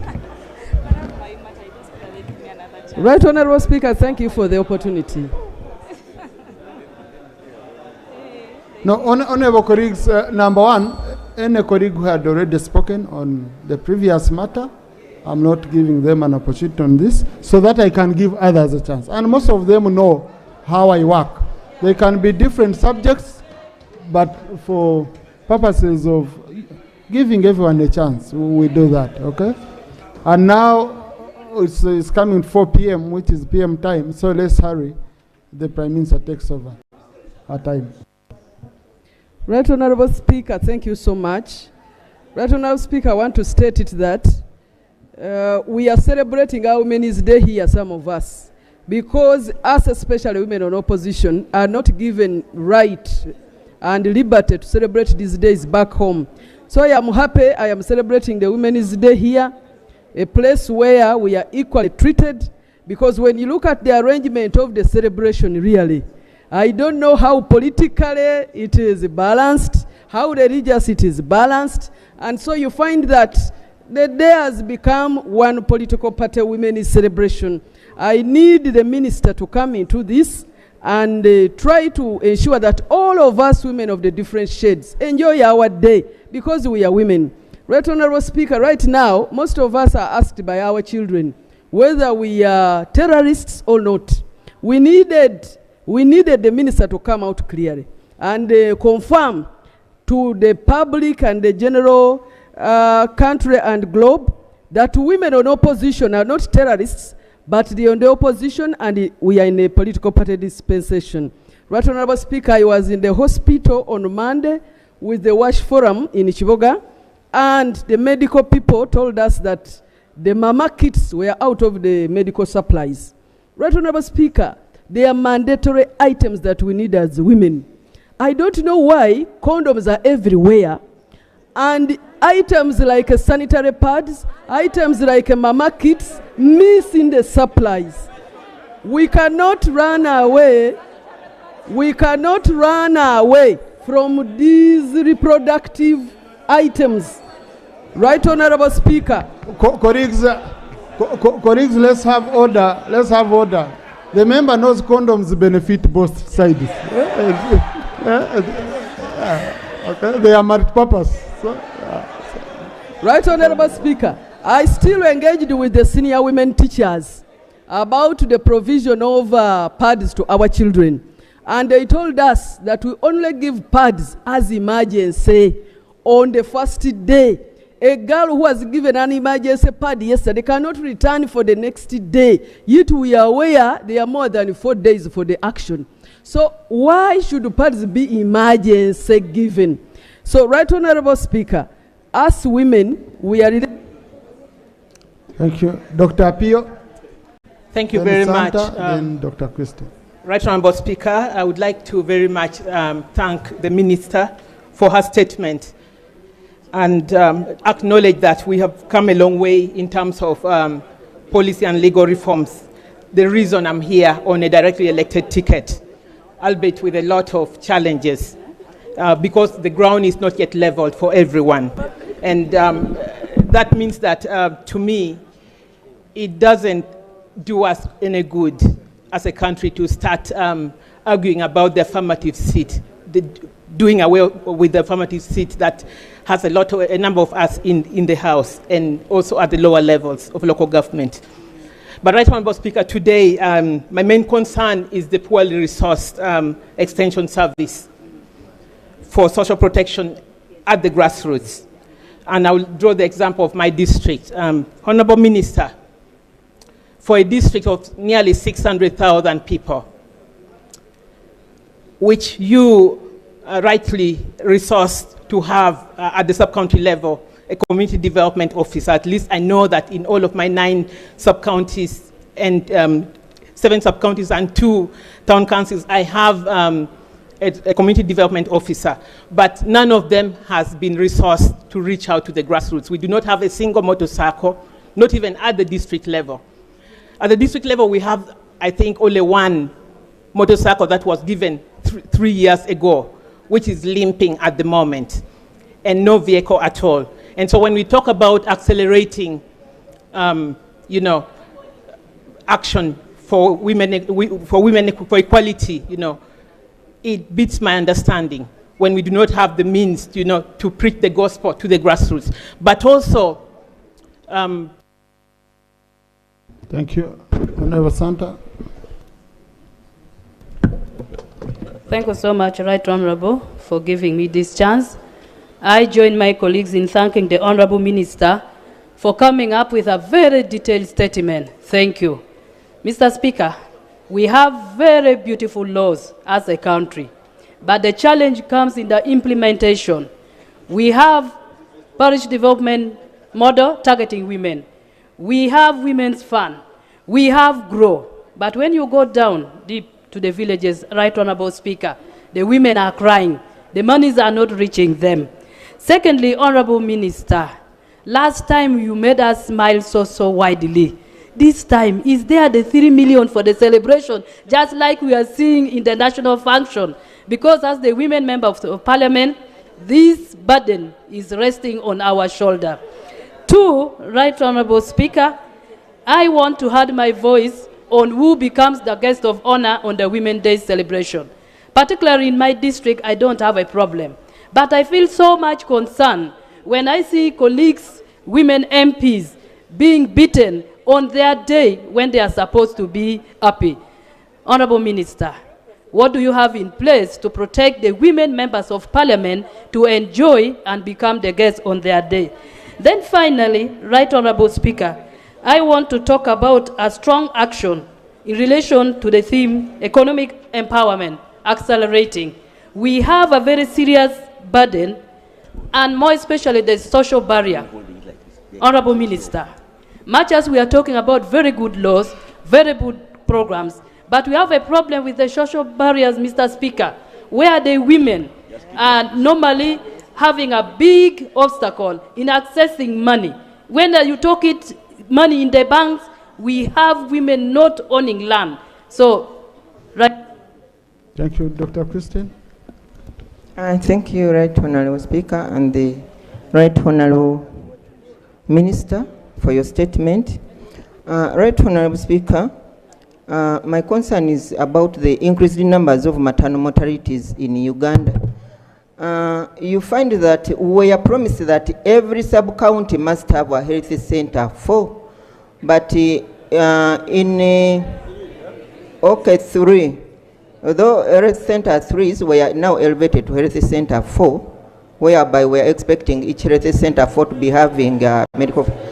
Okay, I sit on a health committee and I know what I'm talking about. The health center 3s were elevated to health center 4. Honourable colleague, please. Some of these statements you need to be very cautious, okay? Only health center 2s were elevated, okay? That didn't mean health center 3 is being elevated too. Okay. Health center 3s are supposed to be having a medical officer today. Okay, that's the statement I can state today. And yeah, I sit on the health committee. And you are finishing my time. They are supposed to be having a medical officer as an in charge. But we are having increased numbers of maternal mortalities today. And the health center 3s are few, more especially in my area. I have very few health center 3s, and we don't have medical officers, we don't have theaters, and the maternal mortalities are becoming so high. We have only one ambulance. The roads, we have poor road infrastructures, and the buildings are in a poor state. So, Right Honorable Prime Minister, I just request you that in Mukomansim district, you help us reduce the numbers of maternal mortalities by giving us at least 4 ambulances in our district. And also to work on our health center 3s. We have Bigasa Health Center 3. It is in a poor state. Thank you. Honorable Christine, Honorable Wichjen. Thank you, Right Honorable I'll Speaker. conclude with Honorable Zumra. Thank you, Right Honorable Speaker. I am just here to add in the voice of my colleagues.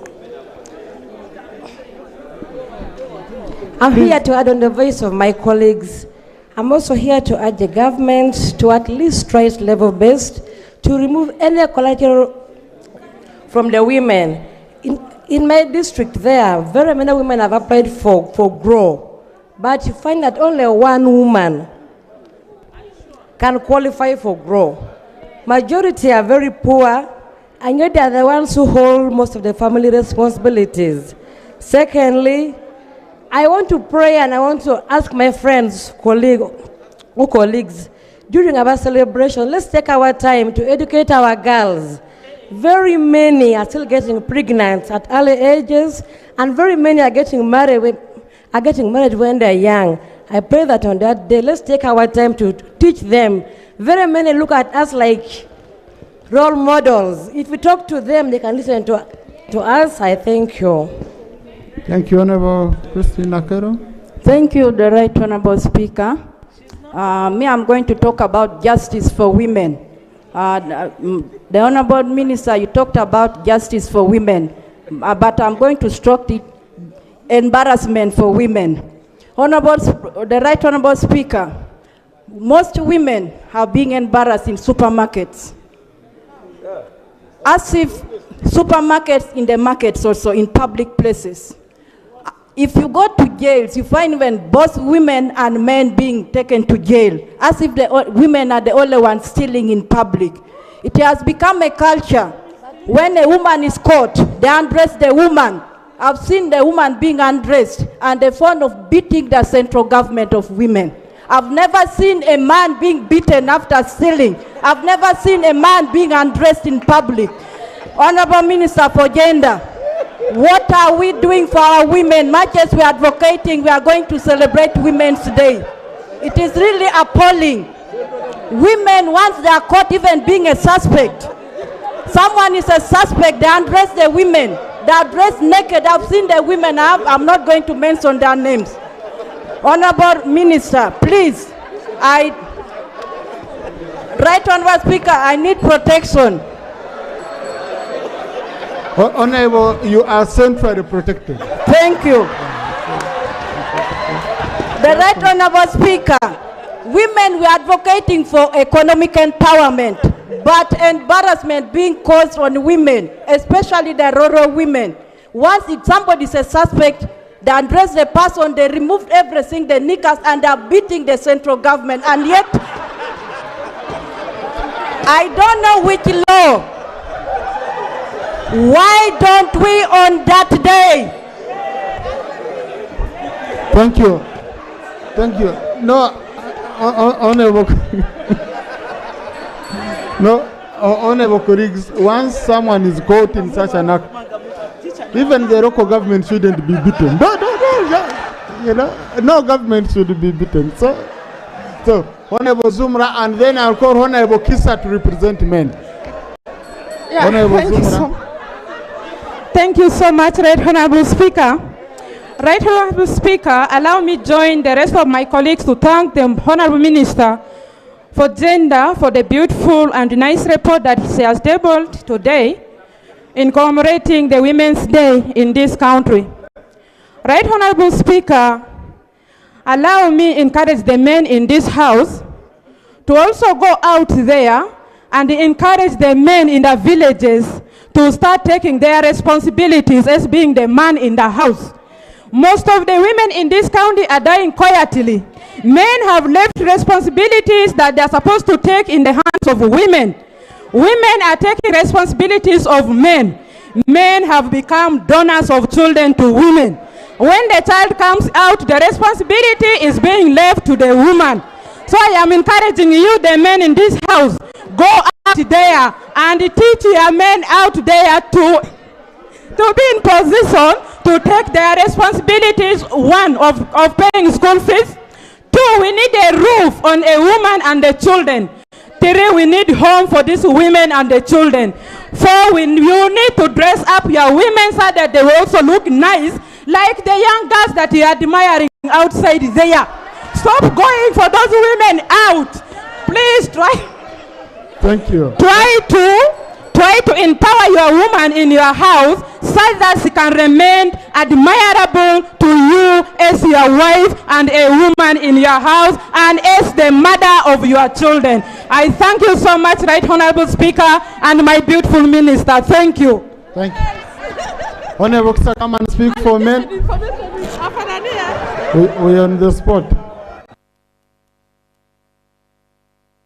Switch on.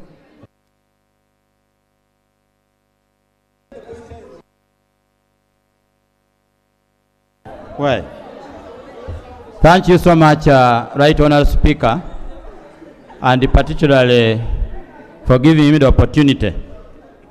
Right Honourable Speaker, I have two issues. And one is a clarification I want to get from the Minister of Gender. Gender, by definition, is male and female. The Ministry of Gender, when they are planning and emphasizing issues, they talk about women, youth, and children. And men, we are not mentioned anywhere. Now, when the honorable colleagues come here, they say women have taken over responsibility, and then men are not doing their work. Where are we as men in the Ministry of Gender? And then they talk about beating the central government. Where is the local government in this issue? This is a very serious matter. So, the Minister for Gender, I want to see clarification from you. Where are you planning for men in your ministry? Because you're always about women, youth, and children. Number two, Right Honourable Speaker, the Minister gave statistics about the numbers being empowered, especially the women. Right Honourable Speaker, I'm a teacher, and I've observed this very seriously. The number of women, maybe I say girls, becoming child mothers in this country is escalating, especially in rural areas. And the minister has talked about the number of women in... Conclude, since you're talking for the local government. Let's conclude. The minister has given statistics, members of parliament, women.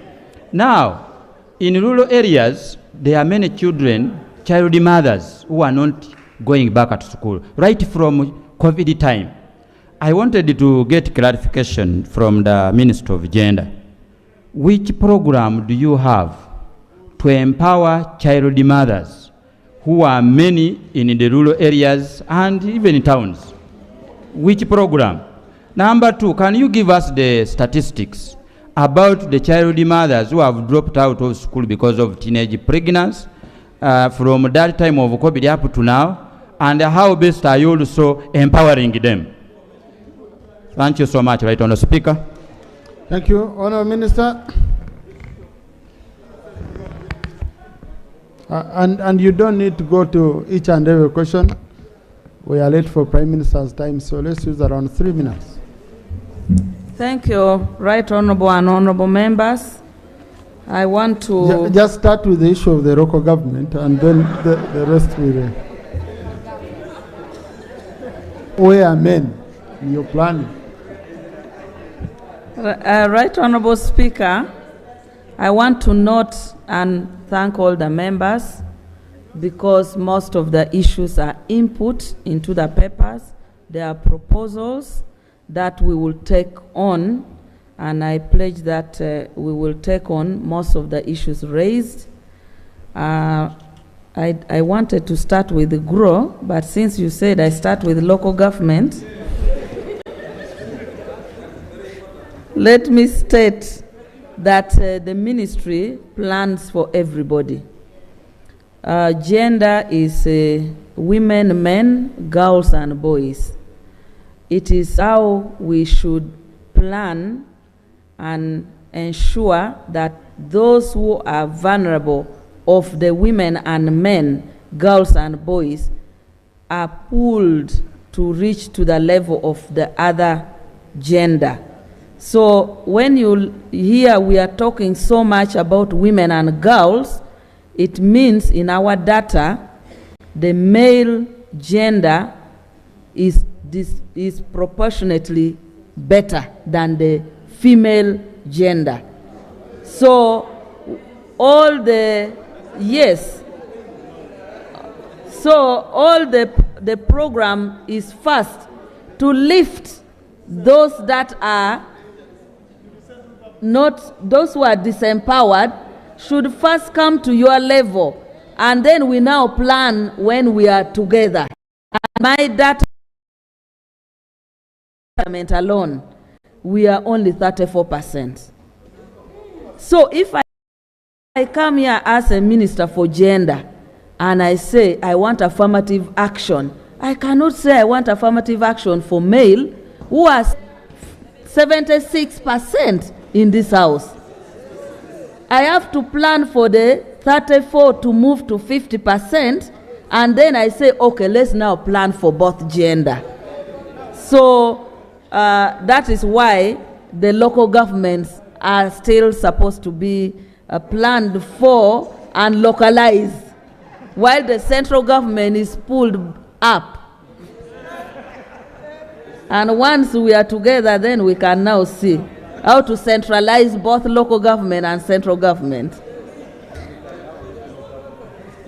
Right Honorable and members, let me first talk about GROW.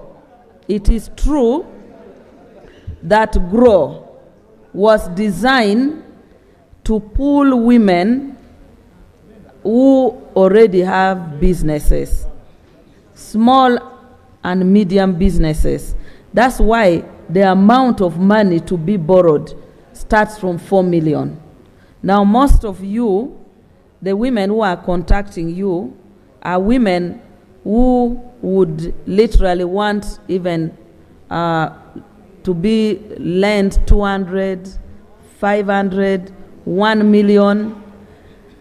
And so when we were justifying this program, Ministry of Finance conditioned us that since PDM is already giving 1 million per person and women already had 30% reserved, we should not design the program around startup, because PDM is there, Uganda Women's Entrepreneurship Program is there, and many other program for startup.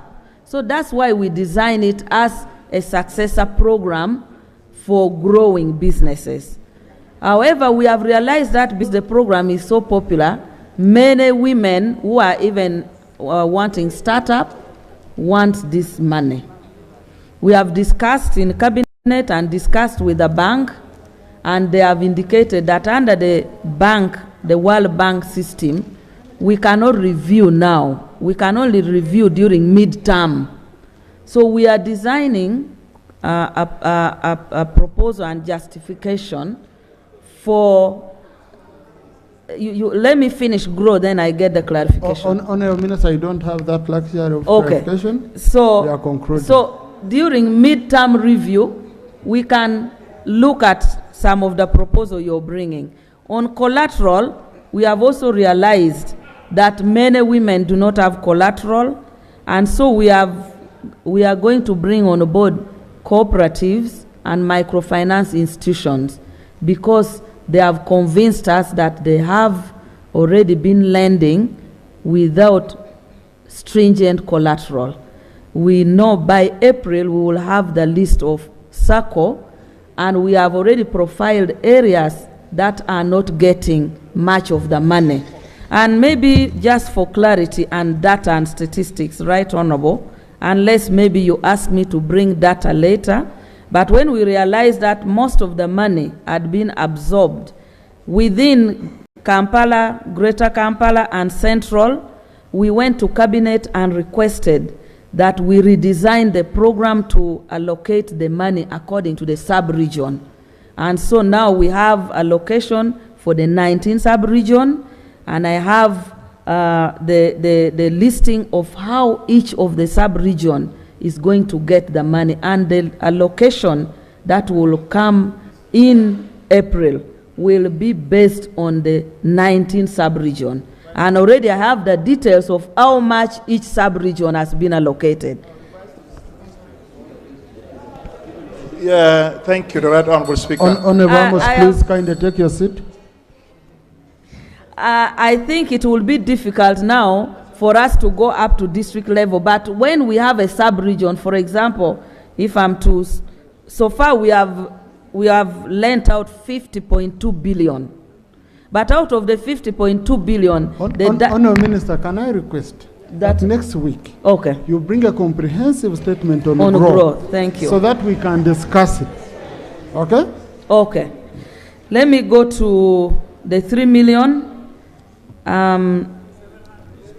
or to the local governments. Right Honourable Speaker, this financial year, the budget under which we were remitting this money for National Women Council was cut, and so this financial year we are not sending the 3 million, unfortunately.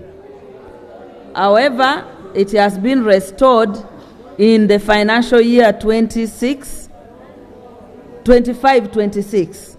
So it is unfortunate that this financial year we are not sending this money. On the issue of guest of honor and the clarity on who should be the guest of honor, Women's Day being an international day, and we cascade and request districts to also honor it as an international day, we always request that you, the women members of parliament, should sit with your district local government officials and you agree on a guest of honor. It is not our mandate at the central government level to agree on who becomes a guest of honor in your district. So as a woman member of parliament, you are supposed to take a lead, sit with your team and agree on a guest of honor. Freedom, I've already answered. Freedom of participation by women of other political parties. Right Honourable, Cabinet has constituted a subcommittee for human rights, which I sit in, and is chaired by the Minister of Justice and Constitutional Affairs. Attorney General is a member. We are 7 members. We had already agreed that we are going to engage political parties, leaders of political parties, as we go to the next election. So let me pledge that all the issues raised by the women, I will make sure in the next 1 month we have this engagement with the women leagues of all the political parties, and we meet Electoral Commission, we meet the security agencies under that framework, so that we agree on how to ensure that the freedom of political participation for women is not abused. Menstrual pads, I think this is a proposal of tax, but the proposal of free sanitary wear, we examine it with the envelope that we have. It was found not to be tenable as of now because of the economy. However, the issue of tax, I will take it to Cabinet, and since the tax laws will come here, we will look at how to handle it. Right Honourable, there are other issues which we can now respond to, but also integrate issues of justice, statistics on child mothers, child labor, gender-based violence. The gender-based violence statistics is in your paper, page 35. Resourcing local governments, especially CDOs, women's health, and the issue of responsibility we will handle as input in our planning and our execution. I want to thank you and pledge that we will bring a detailed paper on growth. Thank you. Thank you. Honorable colleagues, the answer is a document of record. And remember Honorable Dr. Nduwarana, yes, said maternal, I think she said maternal mortality rate is increasing. Yes, but yet it is decreasing. And even the doctors have volunteered information here. In 2016, out of 100,000 children, we were losing 336. By 2022, they had gone to 189. In fact, now the rate is at 30%. So it's very, very important, maternal mortality rate. So it's very, very important that we have these records clear. Right Honorable, I requested her to allow me around 3 minutes for an answer, an oral question, and then we go to Prime Minister's time. Otherwise, Minister for Gender, we really appreciate you for this comprehensive. I'll be really glad if you bring a statement on GROW, so that this is a good platform to update the whole country, because people are watching all over. So I'll be really glad if you could give us an update on GROW with a comprehensive statement, so that we can have a debate over it and we handle for the benefit of our constituents. Next item. Item number 4 on the other paper, urgent questions. 1, response by the Minister of Finance, Planning and Economic Development. The Minister communicated to me, he requested to do it on Tuesday. So, next. 4.2, response by the Minister of Water and Environment. No, Minister.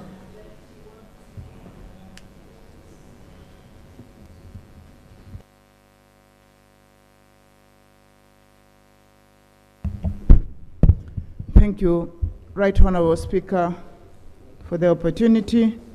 Right Honourable Speaker, yesterday I made a response here as per the question from the member. However, the response was mixed up, and I apologize because what was uploaded, honorable colleagues, was not really proper. And since then, I've gone back and brought even more details, recapping it with the question, the oral question, which arose from Honorable Christine Kaya, the woman representative of Kiboga.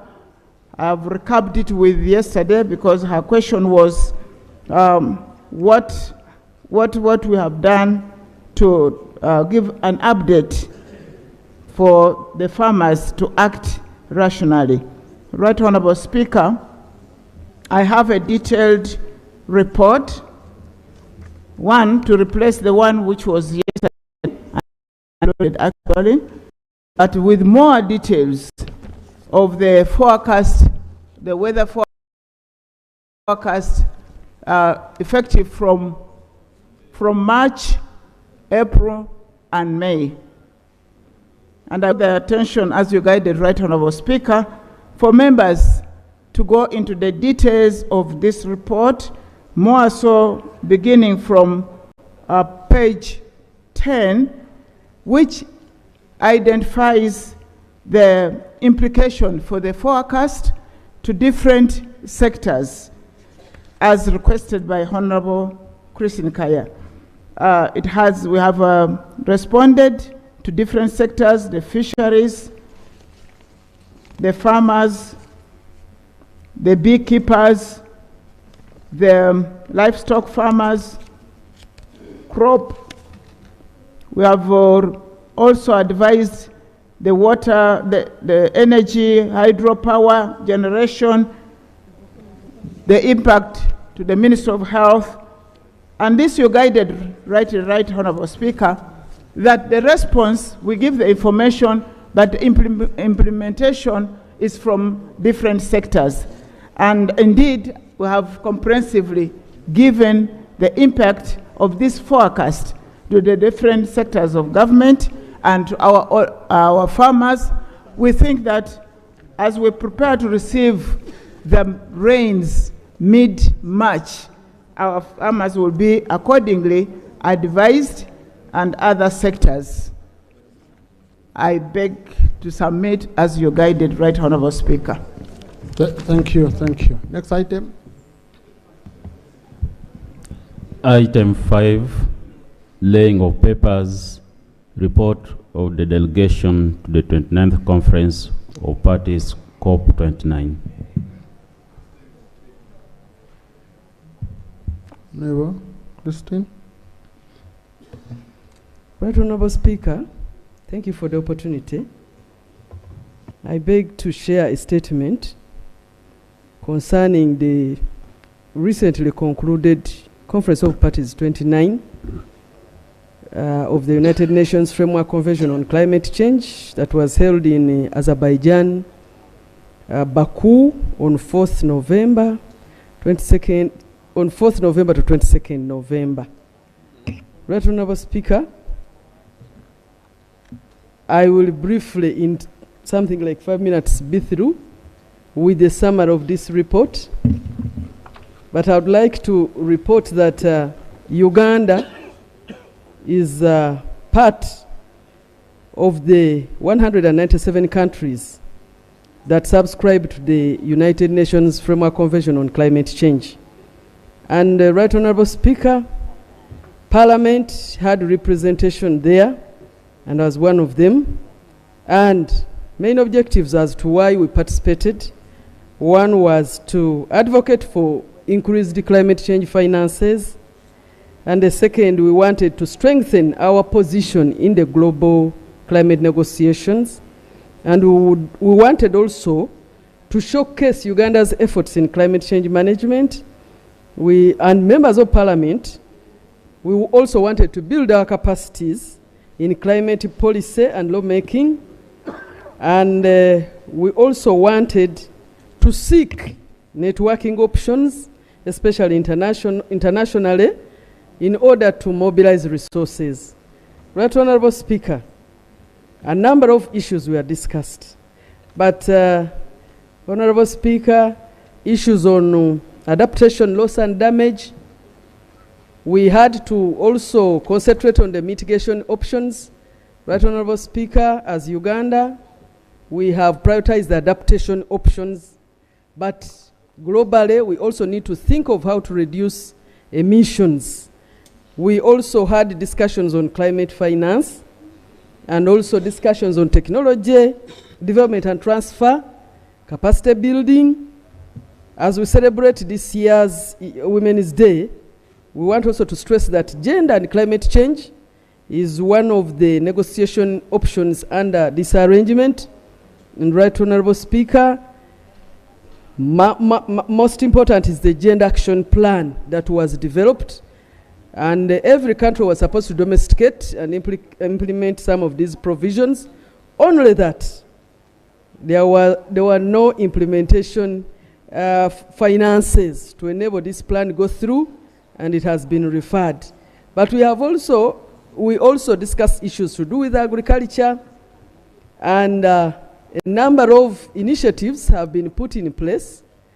And Right Honourable Speaker, we also had discussions on legal and compliance mechanisms for the Paris Agreement and the related protocols. And Uganda engaged in these negotiations under the G77 plus China, and also the African Group of Negotiation and the listed developed countries. So as we discuss over there, we always have to agree on which option should we advance as these groups. So, Right Honourable Speaker, there are a number of partnerships that were sought during the negotiations. And I know the Minister will be updating us in the due course on some of these partnerships, because as we conclude with the negotiations, sometimes the partnerships are not yet realized. They are proposals. So I would like the Minister to come and tell us afterwards what what was the outcome of the proposals shared. But we managed to share Uganda's climate priorities, what we have lost as a result of climate change, and how we want transparency in the provision of funding to especially countries like Uganda. And Right Honorable Speaker, we were also demonstrated a number of laws that different countries use to ensure that climate change management is appropriate. And we also had to look at a number of needed policies and instruments for us to realize. It was very important that we were advised to earmark money, funding for disaster management and preparedness, and different funding opportunities. We are stressing it that every country should have something put in place to ensure that preparedness is financed in order to reduce the side effects that may come after disasters related to climate change have occurred. And so we ended up in Azerbaijan, Baku, with some of the recommendations, and we are hopeful that as Parliament we gained a lot, and this will help in shaping the next, all the proposed policies and instruments to help reduce the effect of climate change on Ugandans. I beg to submit. Thank you, Honorable. Thank you. I'll be appointing time for discussion of this report, for debate of this report. Can you allow on table? Yeah. Right Honorable Speaker, I beg to lay the report. Thank you. Thank you. Next item. Item 6 on the other paper, motion for adoption of the report of the Committee on Information. No, we are in Prime Minister. We are going to the Prime Minister. Item 7 yeah. on the other paper, statement by the Right Honorable Prime Minister on government business for the succeeding week, 11th to 13th March 2025, pursuant to Rule 28 of the Rules of Procedure. Thank you. Right Honorable Prime Minister.